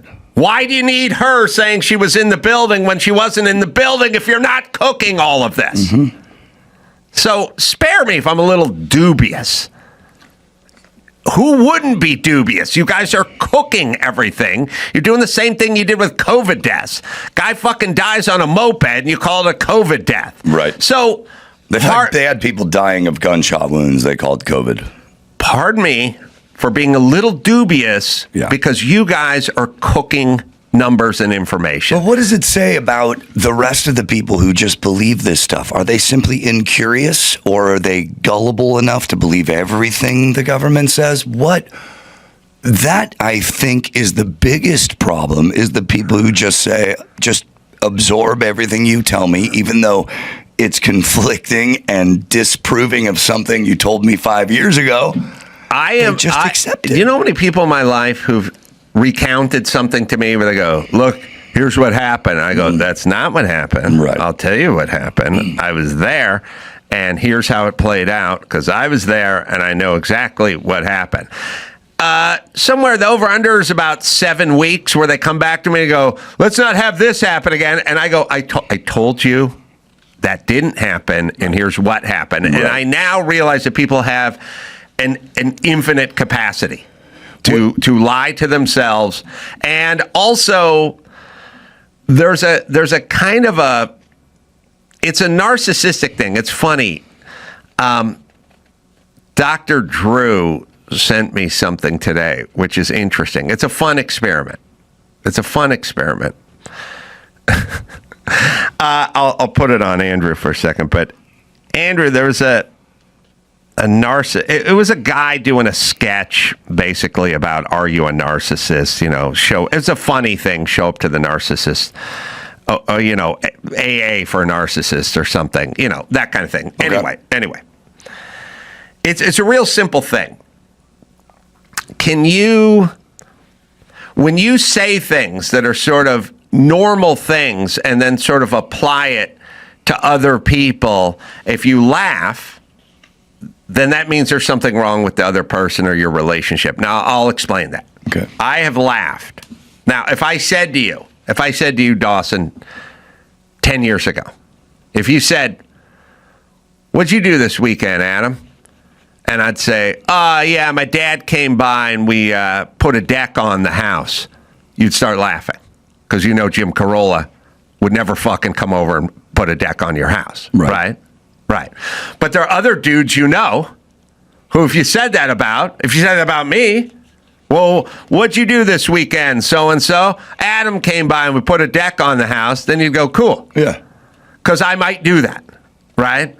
And if I said to you, you know, if you said to me, what'd you do this weekend? And I'd go, well, you know, I had the Celebrity Grand Prix race and my mom was there and she took out a hotel room in Long Beach, invited all her friends over. And they got one of those condos. Zorback. She got her and Zorback. They rented one of those condos out on the back straight. Did she wear her dress, Moo? She hung a big sheet out on the balcony where they can see on the back straight over there with my car number on it, rainbow tape, right? Yep. You would start laughing, right? Because that would never happen. I am laughing. Now, you're laughing. Okay, now what does that mean?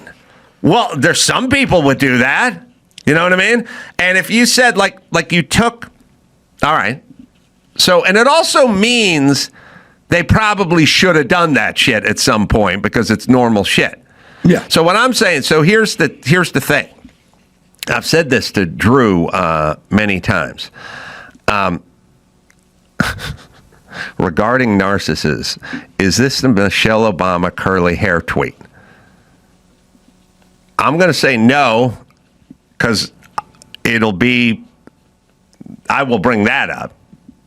This is a bit that a guy did about narcissism that's a comedy bit. I'm sorry. I thought you wanted me to find something on your Twitter. I was looking on it. No, Drew sent it to me, but it's out. It's out there somewhere. I get a lot of this in my life, but anyway. I think I saw it. Drew sent it to me. Okay, here's my whole point. I just glanced. Here's my whole point. Are you ready? Yes. In this thing, and everyone think of the people they know. You know. Think about this very simple sort of thought experiment. Think of the person, like you think about Mike August, right? Mm-hmm. And you go, Mike, I think you're confused and you messed up this booking date. And he said, you're right, I was, sorry, won't happen again. Yeah, right. Right, okay, so you can't picture that coming from his mouth. No. Right. So if you can't picture, and by the way, you can do it with, I can do it with my ex-wife, you can do it with business partners, you do it with a friend, where you go, hey, you screwed this up, and they go, you know what? I did, and I'm sorry, and it's not going to happen again.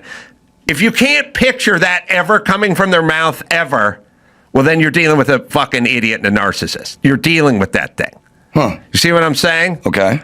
What I'm saying is if I said, I told Dr. Drew he was mistaken and he got the time wrong for when we're going to meet to dinner, and he said, sorry, you're right, I got confused, won't happen again, that's perfectly fine.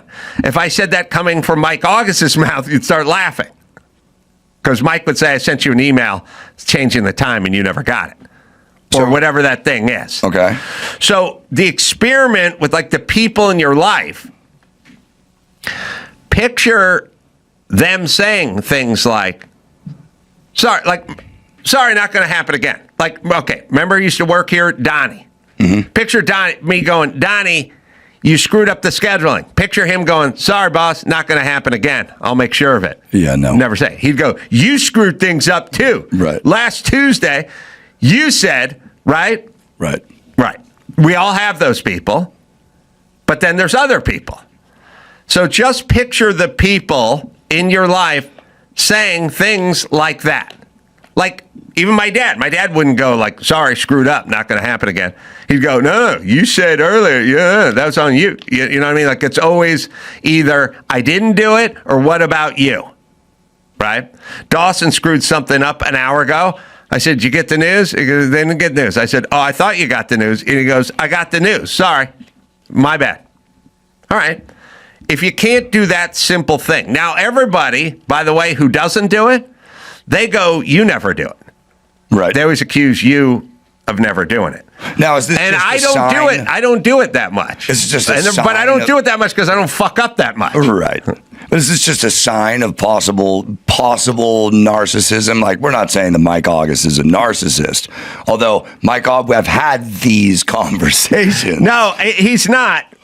But you just have to think about people, and you go, could you picture? Like, you would start laughing if you heard Mike. If you heard in your head, Mike said, "That's 100% on me. I'll learn from this. It's not going to happen again." Yes. Right. Okay. So the internet, Andrew, how does the internet work in that we can't find things? But I'm always curious. I'm not blaming you, but it has nothing to do, obviously, with what is the thing in question here? What are you putting in there? I'm looking at your like tweets. I'm looking at your messages. But we said no to that. But so Drew sent me something. Yeah, where did he send it to you? He sent me a text or something. Okay, I don't have access to your phone. but the internet may have something. This may be on the internet. I believe I saw something with saying? Dr. Drew and narcissism on X. On X, on Dr. Drew's page. Yeah, try there. I believe I but saw if you it. just type in narcissist test sketch. Yeah. Nothing. Let me check. Hold on a second. Well, that's what I'm saying. Just check the internet. I'm in the process of doing that. Do right that now. thing on the internet. So anyway, Trump said he's going to sue the BBC for anywhere between $1 billion and $5 billion. I love him. Let me say this. I've said it a million times. Probably sometime this week. I don't know why we stopped the clock as long as we're talking to Andrew, but we did. Or it stopped on its own. I don't know how that works. But all right. And now it's running, but it's 22 minutes behind or something. All right. So here's the thing. I hate people that sue people, and I hate living in a litigious society. Sure. On the other hand, if it will stop if it will dissuade news outlets from lying all the time, of course, then I'm all for it. Well, let's say the patent trolls lawsuit that or maybe you were sued and defended, but essentially you attacked them so that they would stop doing this to everyone else. Yes, and Mark Maron never stops thanking me. I know. I heard him just the other day. He mentioned it to Obama. All the folks that have podcasts never stop thanking me for doing the battle so that they could freely podcast on their show.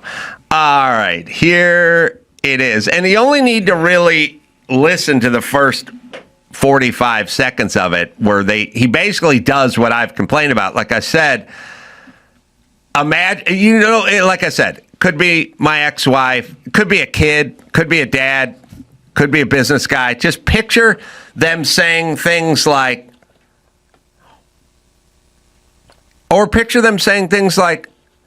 hey, last time we went to lunch, you paid. I'm going to pick this one up. If the answer is that person would never do that, then you have to sort of think about who that person is. And if you cannot picture the words, the sound of that person going, you're right, my bad, that's on me. And you know what? I'm embarrassed. And it's never going to happen again. If you can't. Now, when my kids were 15, I could picture my son saying that. But I couldn't picture my daughter saying it. Because she wouldn't say it. And many other people wouldn't say it. I could picture Dr. Drew saying it. I could not picture Donnie saying it. Because Donnie wouldn't say it. Right. Dr. Drew would. Right. And then people want to know what's wrong with everybody. All right, we'll play just the first. I'll say in advance, we should turn the sound on. I don't know why you're All right, laughing. welcome to Narcissist Rehab, where this will most likely be a colossal waste of my time. I don't know why I'm here because I've never done anything wrong. Yeah, you're in the right place. Let's start off with something simple. Repeat after me. I'm sorry, that was wrong.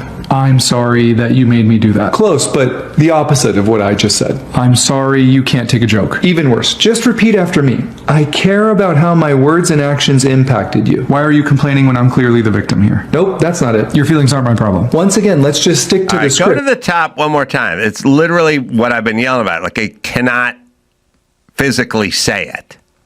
All right, welcome to Narcissist Rehab, where this will most likely be a colossal waste of my time. I don't know why I'm here because I've never done anything wrong. Yeah, you're in the right place. Let's start off with something simple. Repeat after me. I'm sorry, that was wrong. I'm sorry that you made me do that. Close, but the opposite of what I just said. I'm sorry you can't take a joke. Even worse. All right, Just sorry. The you made me do that part, I know it's all a joke, but most the time I say to someone you did something wrong, they go, You said it. You, whatever it is. That's what you told me. You told me to do that. There's a you told me, you said it, and there's a version where you sort of made me do it through your whatever. Right. Yeah. It's a problem, people. Character. Pass it on. All right. What else do we got? Sorry. Fred Goldman, maybe he's a little closer to maybe finally receiving some payment money from O.J. Simpson's estate nearly 3 decades after winning the wrongful death judgment against O.J. Mm-hmm. The executor of the Simpson estate has accepted Goldman's creditor claim of $57,997,000 and change. That is a lot of mustache wax. Yeah. Can you imagine? That's Diddy. That's Diddy level. I would be the worst wax. mustache wax guy. Wow. You know how fucking lazy I am? I would, like, for me, putting on jeans or shoes I have to tie are like, ugh, such a waste of time. I'd be the worst transvestite. And I'd be the worst mustache wax guy. Because the mustache, I'd always be like, fuck, I don't got time to wax. It'd just be hanging off the side of my face. Or I'd be like, I got time to wax one side, but not the other. So it'd be one would be limp and hanging in my salad, and the other would be all curled up, looking like Snidely Whiplash. Oh, you'd have to incorporate it into your alarm setting routine. Shit, I got to get up 15 minutes early. I got a set. I got a back. Yeah. I have to reverse engineer the alarm clock because I need mustache wax time. How old is Goldman now? God, he's got to be almost 80, right? It was 3 decades ago. It was 30. He was 50 at least. It was 30 years ago. And the scary part is... He could have been in his 40s. Yes, he could have been in his 40s. He's a strange guy. But, wait a minute. Let's see where he is. How old is he? And by the way, 84. 84. Is that money? By the way, sorry. But between the long hair that's sort of flipped back and the smoked shades and the mustache wax, he had a little mafiosa fucking somewhere between an enforcer and a kingpin. You know what I mean? Like he had a vibe. It does kind of look like his last name ends in a vowel. Yeah, he had a kind of look with between the mustache, the hairstyle, and the smoked shades.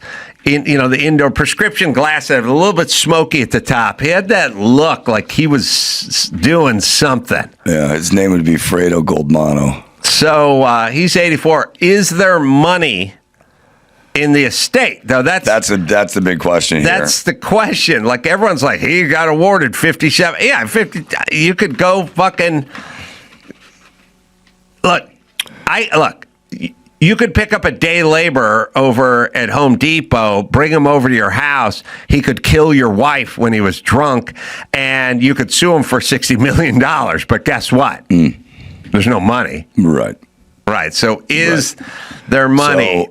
So, they're still auctioning stuff off, trying to get there. This. I guess the point here is the original $33 million. Goldman argued that it was the value was exceeding $117 million today. They agreed on the $59 million thing, but The executor of the estate said they intend to pay as much of the approved amount as possible through ongoing auctions of Simpson's possessions. Well, here's what Google says. O.J. Simpson was not broke when he died, as he had an estimated net worth of $3 million. Now, first off, this estimated net worth stuff is insane on the internet, so you never know what you're dealing with. But was deeply in debt to the families of Nicole Brown Simpson and Ron Goldman, while his estate would be responsible for the more than $100 million, blah, blah, blah, blah, blah, blah. It gets an NFL pension, right? There's like SAG stuff. I mean, there's stuff you could get. There is memorabilia. But you're not getting a lump of cash from OJ. No. That's for damn sure. All right. No. Thank you.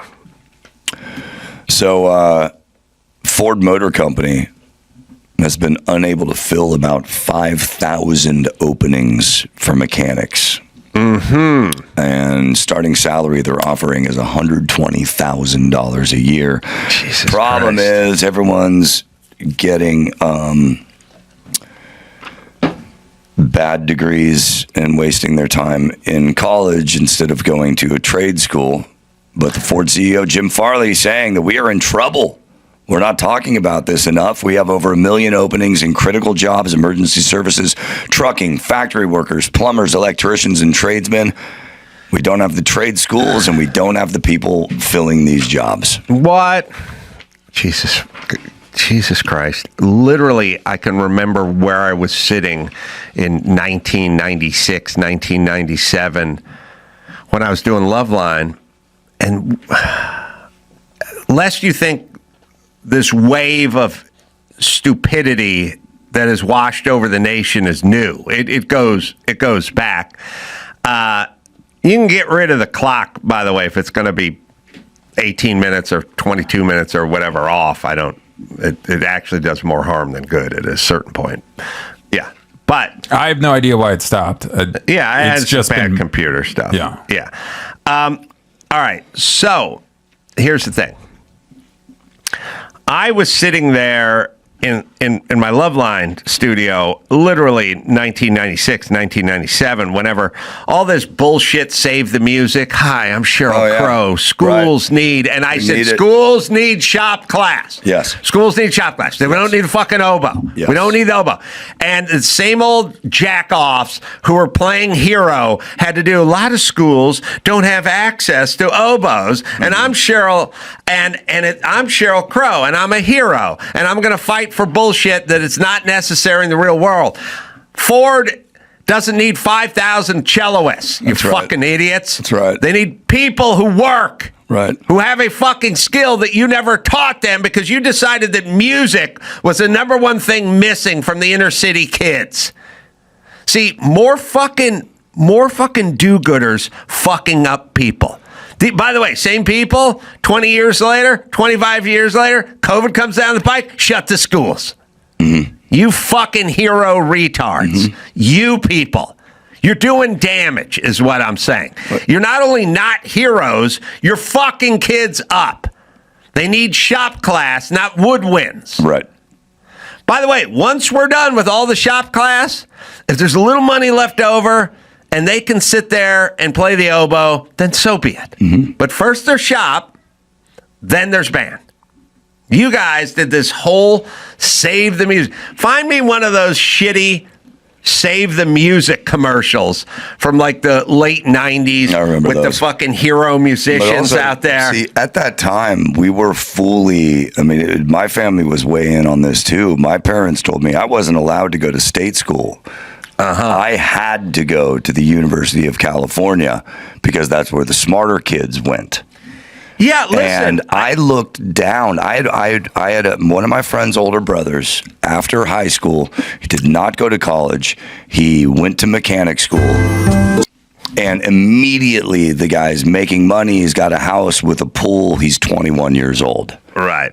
And I always looked down on that guy. I looked at him like he was stupid. Yeah, I'm not saying that good people weren't drawn in to this stuff. There's good people that got drawn into the food pyramid. There's good people that got drawn into COVID. There's good people that got drawn into a lot of shit because at one point though, it becomes not so much this is the way to go. It becomes don't do it this other way. Screw trade school. You need to go to college. Those trade school people are idiots. And at one point it really became that. I've said it a million times. There can't be. Everyone wants to live in a world where it's like, what do? Well, we uplift people of color. We take people of color and we fight for them. Systemic racism. And what's wrong with helping people of color? Well, I'll tell you what's wrong with it. Nothing. But at a certain point, you got to figure out what Whitey's up to and fuck them up. That's the problem. Look, everyone should go to college, right? At some point, you start attacking blue-collar people. Right. Because you can't just do it. I've said it a million times. You can be a Baltimore Ravens fan for so long, but eventually you're a Baltimore Ravens fan and you hate the Steelers. Right. And you want to punch the guy in the Steelers jersey. It's not just I love the Ravens. Right. It's I'm going to punch the guy in the Steelers jersey. Right. It's not just let's uplift women of color. It's go find white dudes and go after their shit. Well, it has to be that way, everyone. Do you remember about 5 years ago when in order to help people of color, the UC system stopped requiring SATs. Right. And now more than half of the students at UC San Diego don't know 5th grade math. Right. So my point is yes, let's get more Hispanics into UCLA. Noble. At a certain point, you got to start cutting some eligible Asians because they're taking up too much room. Yeah. So, see, it's not just let's help this group. At some point, let's fuck up the other group. Exactly, and that's what it became. That's what it became. Yes. Thank God my Save family. The music. Here we go. Here we go. It's a clip of, I don't know. Want to help kids learn? Help VH1 save the music. A kid who learns music reads better, scores higher on the SAT, stays out of trouble. Oh, yeah. Usually. Because those public school music programs are in Asian, trouble. They have parents, they're forced to take violin lessons for 4 hours a day. What year is this? They do get higher SAT scores. Yes, everyone, yes, I know. Turns out people that listen to classical music, yes, I know. Because you're not running serpentine while you're being shot at by a gangbanger when you're listening to classical music. 1998. Correlation, not causation. Play it out, sorry. Call toll-free 1-888-VH1-4-MUSIC to find out how you can help. VH1 save the music, because music education equals brain power.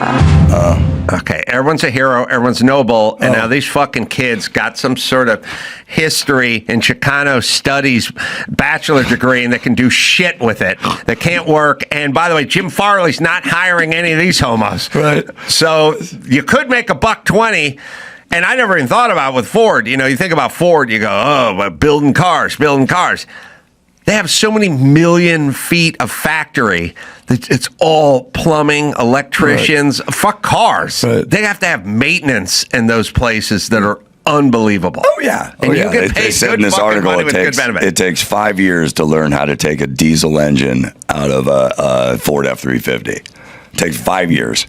Okay. Did you see, just really quick, did you see the newest Save the Music is Scarlett Johansson talking about free food for children at schools, because if we did not have free food at schools, Scarlett Johansson would not be able to act. She wouldn't be able to act. We wouldn't have her. I'm just saying, we wouldn't have her. In my poor world of being super unpopular with every opinion I have, that was not popular to scream about fuck music in the late 90s. Sure, no, not either. And what about, I was out on an island talking about shop class. By the way, I was sitting next to Dr. Drew, who was having none of shop class either. He was all about school all the time. Dr. Drew thought two things. Dr. Drew thought if everyone went to college, we'd be in a better place. And if everyone thought like a chick, we'd be living in a utopia. He apologizes to me every fucking day for those two thoughts. He literally, back to the thought, but he literally goes, I got it. I was so wrong. You were so right. And if I haven't apologized to you in the last 20 minutes, let me do it now, my friend. That's what everyone else in the world who was wrong should have to do forever. They should have to apologize to you every day for the rest of their lives. Thank you. Yeah, get it on. Got to get it on. No choice. We get on mandate. You get it on now. We're doing the news. Rudy Pavich is in studio. He's going to be doing the news with me. Later on in the second half, we're going live to the Funny Bone in Orlando. Michael Yo's up on stage for a while. Rudy pops up as well. We'll do some blah, blah, blog. Real funny show, so we got that coming. But first, we're going to do some news. Good to see you, Rudy. You too, my friend. Great time in Florida, so excellent run. Yeah. Microsoft co-founder Bill Gates said he regrets every minute he ever spent with Jeffrey Epstein, speaking out after the release of the Epstein files that included mentions of him. He told 9 News Australia in an interview posted Wednesday that it was foolish to have spent time with Epstein. It just reminds me, every minute I spent with him, I regret, and I apologize I did that. He said he met Epstein in 2011. First off, everyone regrets all the fun stuff afterward. Like, wow, man, we tied one on last night. I regret drinking those 17 beers. Yeah, sorry, I put my dick out at the Queen. That was a bad move. But, well, I mean, regret it, Yeah, regret. Yeah. Yeah, the fun. No one ever I stayed up all night. I did a fast and I hydrated and I stayed up all night studying. Like, people don't regret that. You regret the fun. Yeah. So everyone regrets fun.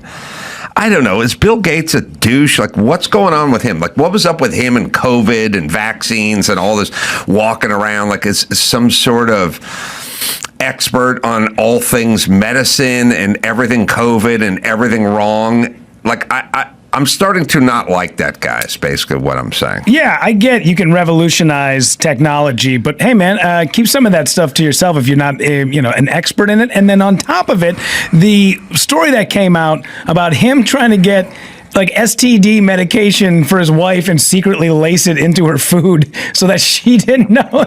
He gave her like herpes or something. What a wild move to try to pull one on your wife. You know what's weird? We judge sexuality by its cover, and we look at these guys, we look at these nerdy guys, and we go, oh, come on. But dudes are essentially, it'd be like saying that dog is ugly, it doesn't want to hump other dogs, or that dog's funny, or that dog's got 3 legs, it's not interested in sex with other dogs. So it's like, yes, it is. Yeah. It just doesn't look like what you know to be a matinee idol star in a movie or whatever. When you see the Stephen Hawkings of the world, you go, well, he's not interested in pussy. But yes, he is. Sure. Maybe more so than guys. Maybe more so than George Clooney, he's a heaping helping. Yeah, it's like of it his whole life. It's like French children in wine. George Clooney got a lot of tang when he was young. That's right. So it didn't matter. But Bill Gates probably didn't even touch a boob till he was well into his 20s. Yeah, and you'll never really, that I can't throw away food. Oh, I'm very well aware. Very well aware. And the reason I can't throw away food is because I grew up in a food desert. Now, they talk about neighborhoods being fruit. My home was the desert of food. There was nothing. And I was always like, oh, come on, can we get some?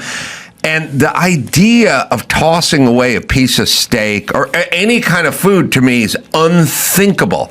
Now, I'm old and I'm rich, but it doesn't matter. I am right back to an 11-year-old in North Hollywood, and the cupboards are bare, and I need my food. And I see people who grew up in the fucking Horn of Plenty, and they're just chucking stuff like all day. Like they don't even care. Yeah. I fish stuff out of the garbage after people chucked half their sandwich or whatever.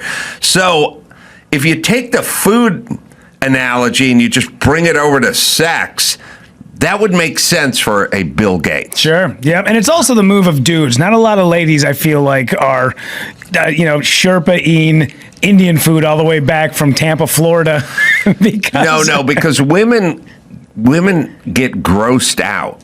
So they go, ooh, gross. Also, I've really not met women who will eat the same food 2 days in a row, which is like a weird, ugly American thing, because if you're in India, you just eat Indian food. If you're in China, you just eat Chinese food. And every woman I know is pretty much like, oh, we did Chinese last night. We're not doing it 2 nights in a row. Like they get a little that way. Yeah. Which my thing is I'll eat Chinese food until the Chinese food is gone. And if that's 6 months, I'll do it. I don't care. But yes, so I can't throw away food. In Bill Gates, even though he's rich beyond belief, and this guy, he's still always, I think guys are always perpetually like 15 and a half when it comes to sex and attraction and how the opposite sex looks at them and how they feel about the opposite sex. So makes sense. But anyway, he regrets spending tons of time with Epstein. Well, yeah, of course. Yeah, he said that. Here's the thing about it, though, is that they said he had numerous dinners together, even after Epstein was convicted of sex crimes, and then denied ever having gone to Epstein's private island. But most of these emails are pretty damning, saying that he definitely spent some sort of time or had some sort of connection to the island. Well, in terms of dinner with Epstein, I bet that guy's got some stories. Sure. I mean, you could do worse. Yeah. You could do my mom for dinner and you just sit there and be like, Norma found a new bakery on the west side. They do a poppy muffin. No, John, is it a lemon? No. Oh, yeah, lemon poppy muffin. It's a poppy muffin that tastes like lemon. It's a lemon poppy. Norma says that they're on off of Fairfax. Oh. So if you're ever that way. Yeah, Chris, I just got done spending time on an island with a bunch of other rich pedophiles. So, they do a zucchini muffin as well. It's a it doesn't taste like, it almost tastes like pumpkin bread, but it's zucchini. Yeah, we were using zucchinis on the island too. Norma says, I lost my train. John, it's Benish? What's the bakery called? That's literally every conversation I have with my mom. We talk about muffins. Guess who doesn't like muffins? This guy. Yeah. It's the weirdest thing to talk about something. First off, it's inert. It's just like, I don't know. But you can talk to anyone about muffins, I guess. There's really no hot muffin take, although they're hot muffins. But anyway, I'm just saying, dinner with Epstein. Yeah. Probably be a more interesting conversation than Chris Carolla. Yeah, absolutely. And going back to the not waste and not freaking out about germs or how old things are, when we were in the green room last night, we had ordered up a little bit of shrimp and rice. And while you were on stage, I grabbed a fork and I grabbed a big old a big old pile of rice. I shoved it in my mouth. And the nice bouncer who was in the green room goes, "Ooh, I think that was Adam's fork." I was like, well, please. I was like, dude, I'm like, trust me, man, we are so far beyond. I didn't even know whose fork was whose. There was just a fork. There's 2 forks. I interchanged with those forks. Yeah. I got to tell you, Rudy, we left a couple of pieces of kebab meat behind, and I was really struggling. I could see it in you last night, because you said we ain't leaving them behind. It was last chopper out of Saigon, and they were waving at us. Where are you boys going? The whole thing was the layover in Atlanta. I was just like, okay, I'm gonna take this stuff. I'll put it in the merch bag. We'll do a layover. We're not doing a direct flight. And I was just like, You know what really broke me was we basically got back to we did a late show, so we got back to the hotel at 1:00 and had to be down in the lobby at 4:45, and that's what kind of broke me of the doggy bag. I was like, it's just one more. It's one more thing we got to try to remember. Yeah. And then the thing about getting that layover too is, boy, we were both just hankering for a Bloody Mary. Man, it would have been nice. Why on a Sunday can you, especially a Sunday? I get a Tuesday. You don't start serving till 11. Hey, man, you guys are businessmen and women. You guys got to keep keep it on the straight and narrow. Why is it when I'm traveling and I'm trying to get back to my home on a Sunday, because everyone knows I'm starting the diet Monday, I just want a Bloody Mary regardless of what time at an airport? Yeah, so they have all those places in the South. Okay, can we do this? Because I yelled about it at you, but I really mean this. You travel and you get a version of a sin law depending on where you are on Sunday. This happened in Texas to me a long time ago. This happened to us in Atlanta. We walk into the Centurion Lounge. You can get whatever drink you want for free, but they don't start serving till 11, and it's 8:45, and we're out of there. Whatever, fine. And then you go, well, in Atlanta, they do this. The second you get on the airplane, you can order a drink. So what is the difference between the airplane and the lounge? They're 80 feet apart. I mean, in some cases, they're 40 feet apart. Like the lounge is here, and someone's gate is directly in front of the lounge, and you just walk to the gate, get on the plane, and order whatever drink you want to order. So is it legal? Is it illegal? Is it immoral? Is it moral? Like, what is going on with the booze? And the answer is, well, in Atlanta on Sunday, they don't serve before 11. All right, but then what about the airplane? Where's the airplane? That's in Atlanta. They go, well, okay, can we just do this? And all the people who travel, it may be 11 in the morning, to you in Atlanta, but if you come from Tokyo or Istanbul, or you're going there, or whatever it is, your clock is all over. There's people from all different time zones. So, can we just do this? Once you clear security, there is no more time. Whatever rules applied on the other side of security, that's what the rules are. But once you clear security, it's just on, and it's universal. Yeah, it's when the lounge is open, the bar is open. If the lounge opens at 6 a.m., bar's open. Yes. If it opens at 8, bar's open. On the other side of security, like once you're on that side of security, then you're in Atlanta. But once you clear it, you're in international fucking waters, and it should just all be the same.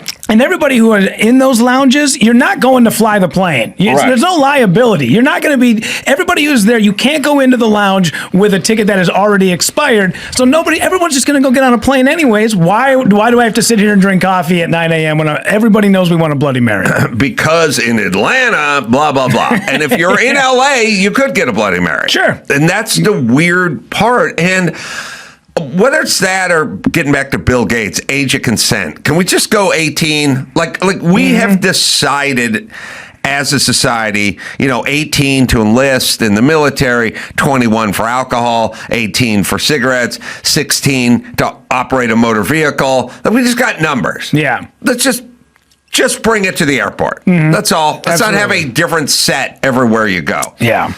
Global age of consent. For nearly 2 months, Mayor Karen Bass has repeatedly denied that she was involved in altering an after-action report on the Palisades fire to downplay failures by the city and the Los Angeles Fire Department.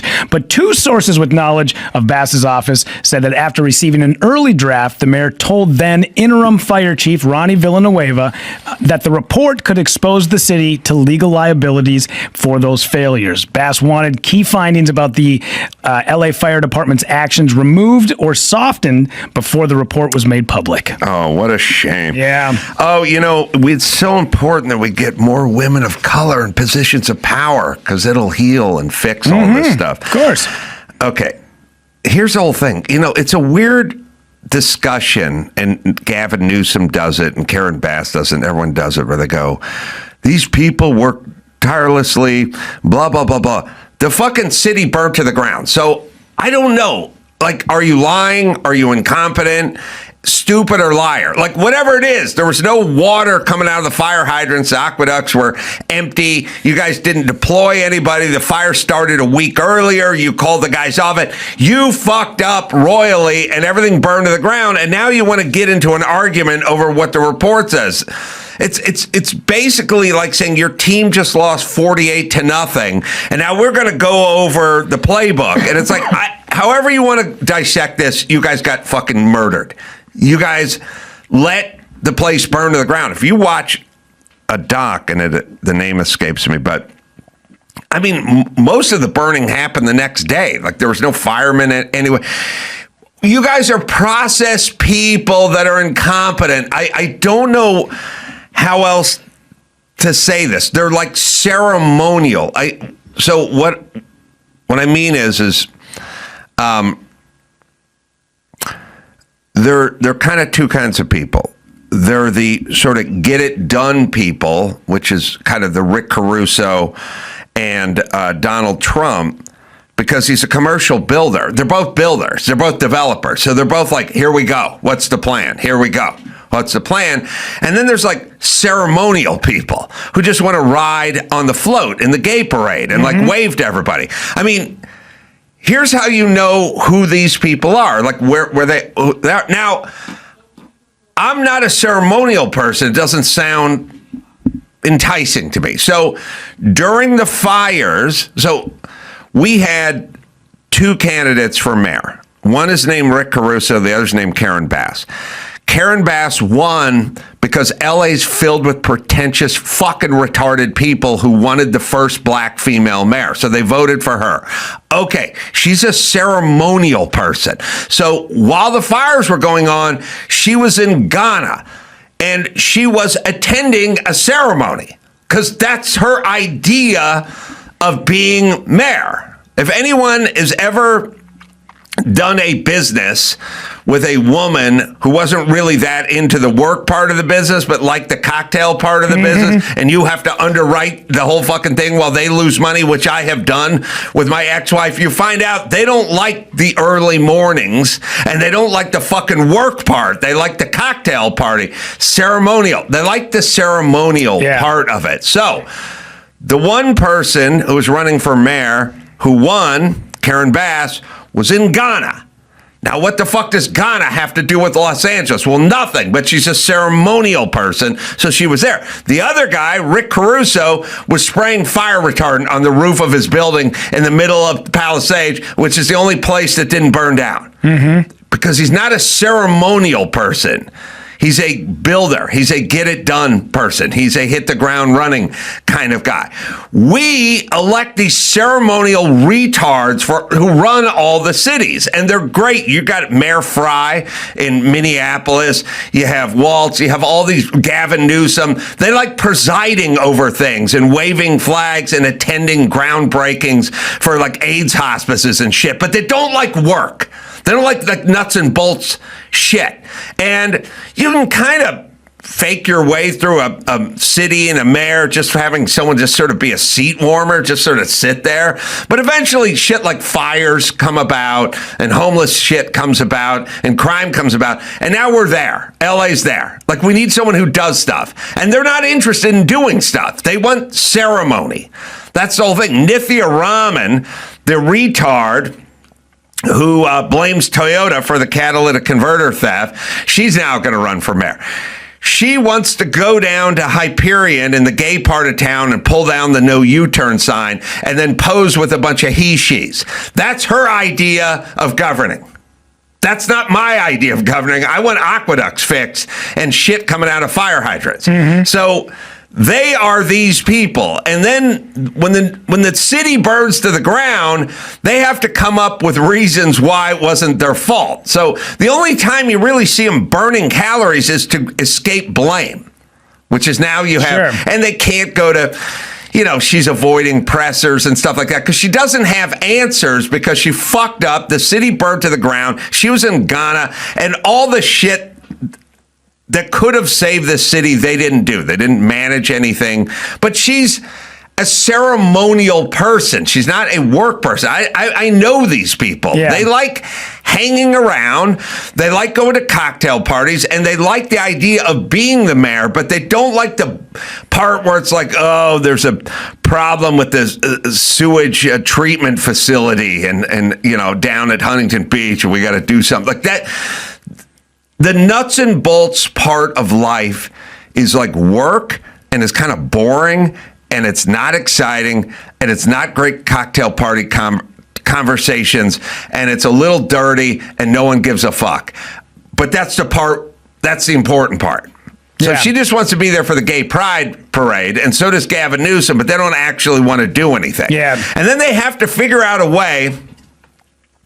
Karen Bass, your city burnt to the ground, and you got to figure out a way to explain to everyone you did everything right. Which to me is like, all right, well, then you got to go, because if this is what you got. I mean, that's where don't do your best, do my best came from, because I had a guy fuck something up royally over here a million years ago, and he said, hey, I did my best. I was like, if that's your best, then you're gone. You can't. Yeah. You should say you were drunk. Yeah. Not I did my best. Yeah. So either she fucked up or she didn't fuck up. Either way, she's got to go because the city's burnt to the ground. And then Gavin Newsom has to have photo ops in front of shipping containers with guys with reflective vests and hard hats on behind him explaining how great this bullet train is going, except for there is no bullet train. Yep. And he's done nothing, and it's way over budget, and it's billions in the hole. So he has to figure out, how do you do this? Sure. You know, like, how do you go, we've wasted billions on a bullet train. We have no track laid. It's been 15 years. We got nothing. And how does Karen Bass talk her way around a city that burns to the ground? Well, that's what they do. Now, they're ceremonial people, so they're going to work on this.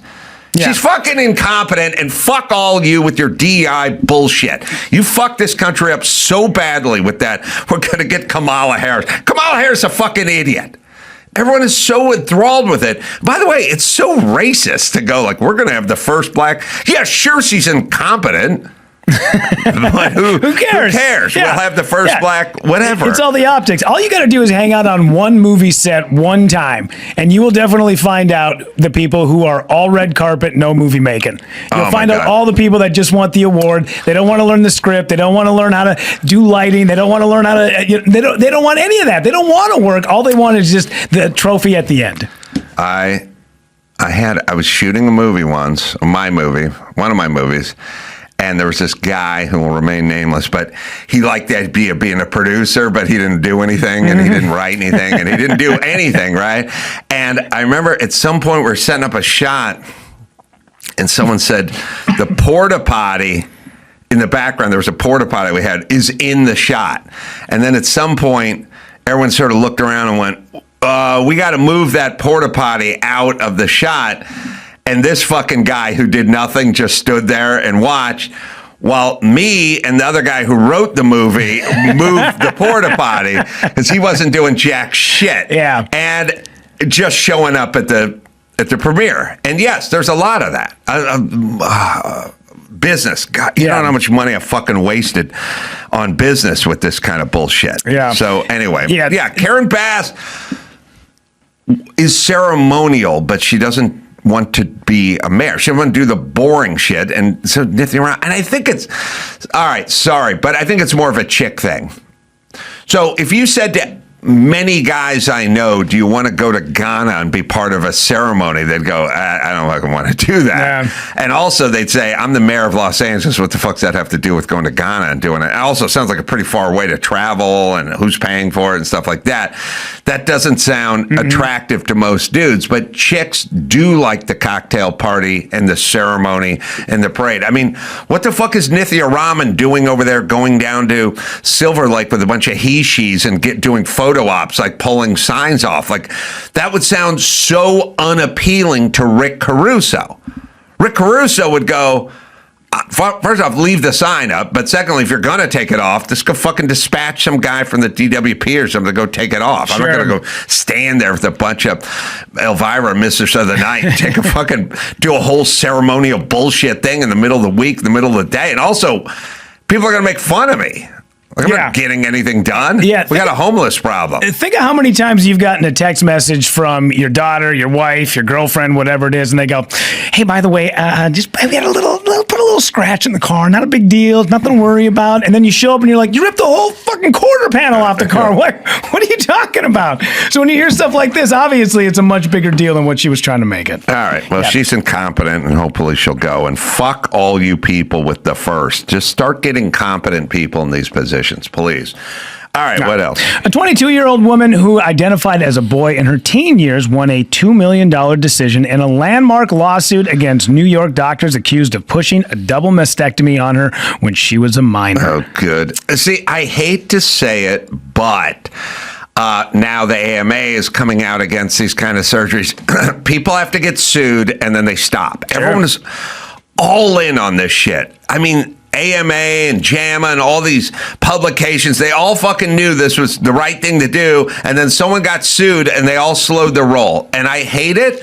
I hate the litigious part of our society. I hate that they have to sue the ladies from The View or whatever, but it shuts them the fuck up. Like, they stop lying fast, you know? Like, 60 Minutes, they just cook stuff, doctor stuff, and just lie, and they're left-leaning organization, and then they get sued and they stop. Sure. So good. Now they're all backing off magically. We live in a society where somebody decided men were women and women were men, and men could be women and women could be men. And if anyone dared raise their hand and go, I think I disagree with that, you were shunned? Are we fucking batshit crazy? That was like 10 minutes ago. Yeah. People are being like attacked and fired and docked just for saying, I'm not down with this. I don't want teenagers to be mutilated under a surgeon's knife because they have a mental disorder. Just the fact that somebody even suggested that got their career destroyed. Do you understand how fucking nuts everyone is? Yeah. And the fact that there are two people that went along with this, she got approval at 16 years old, got approval from a psychologist and a surgeon, both whom a jury found liable for medical malpractice. Well, what they do really well is they go, would you like a dead son or a live daughter or whatever it is? It's their thing. And they go, there's some report. There is no report. There is no stat. All your fucking shit. They throw shit out. They go like, these illegal aliens commit way less crime than the average, and way less murder, and way less, and contribute more to, they actually pay more. And you go, oh, really? Yeah, you're just pulling that out of your ass. That's your fantasy. That's not what's happening. And by the way, how could tons of people coming here illegally and getting on welfare, how could it, and using Medicaid and everything, how could they contribute more than someone who's just here and paid taxes and wasn't on all that shit? Like, do the fucking math. So they don't do any crime, and they contribute more, and they just make shit up. So they just go, they did this thing where they went, well, the reason you have to transition your daughter into becoming your son is because if you don't, they're going to kill themselves. But that wasn't data. They made that shit up, and they kept saying, and then they go, so what do you want? You want the dead son or the dead daughter or the live son? And then you go, oh, well, I don't want a dead kid. And they go, all right, well, let's transition the kid. That's all made up shit. Sure. They made up all the COVID shit. Like, what's going on? And then what the fuck's wrong with everyone? Like, why isn't anyone questioning anything? They just made shit up, and they went, oh, okay. So men can be women and women can be men, right? And these weird gauzy paper masks work even when they're around your chin. And illegals come here, but they contribute more and don't create any crime. Like, it's all a lie.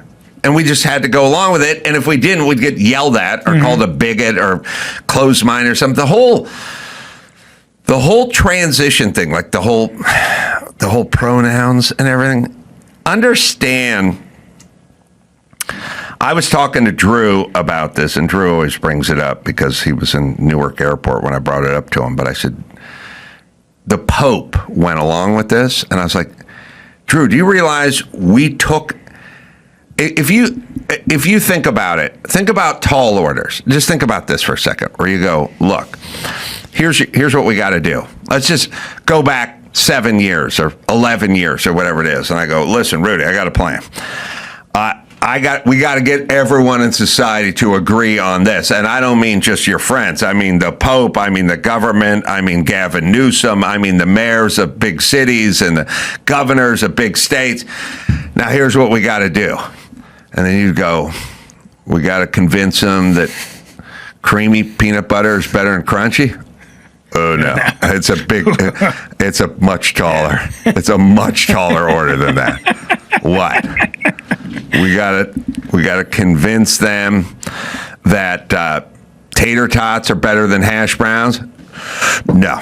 We have to convince them that men can be women and women can be men and 14-year-old girls can be 14-year-old boys, and that it's fluid, and there's these things called pronouns, and even if I'm a he and my name's them, I can be a her or it or them, and it's got to be universal and it's got to be accepted, and we got to get to the point if anyone questions it, you'll be fired from your job and you won't get reelected. Now that's our plan, and the Pope's got to be down with this too. That sounds impossible. Sure. 10 years ago. Yeah. No, you're right. It's the tallest of all orders. Yeah.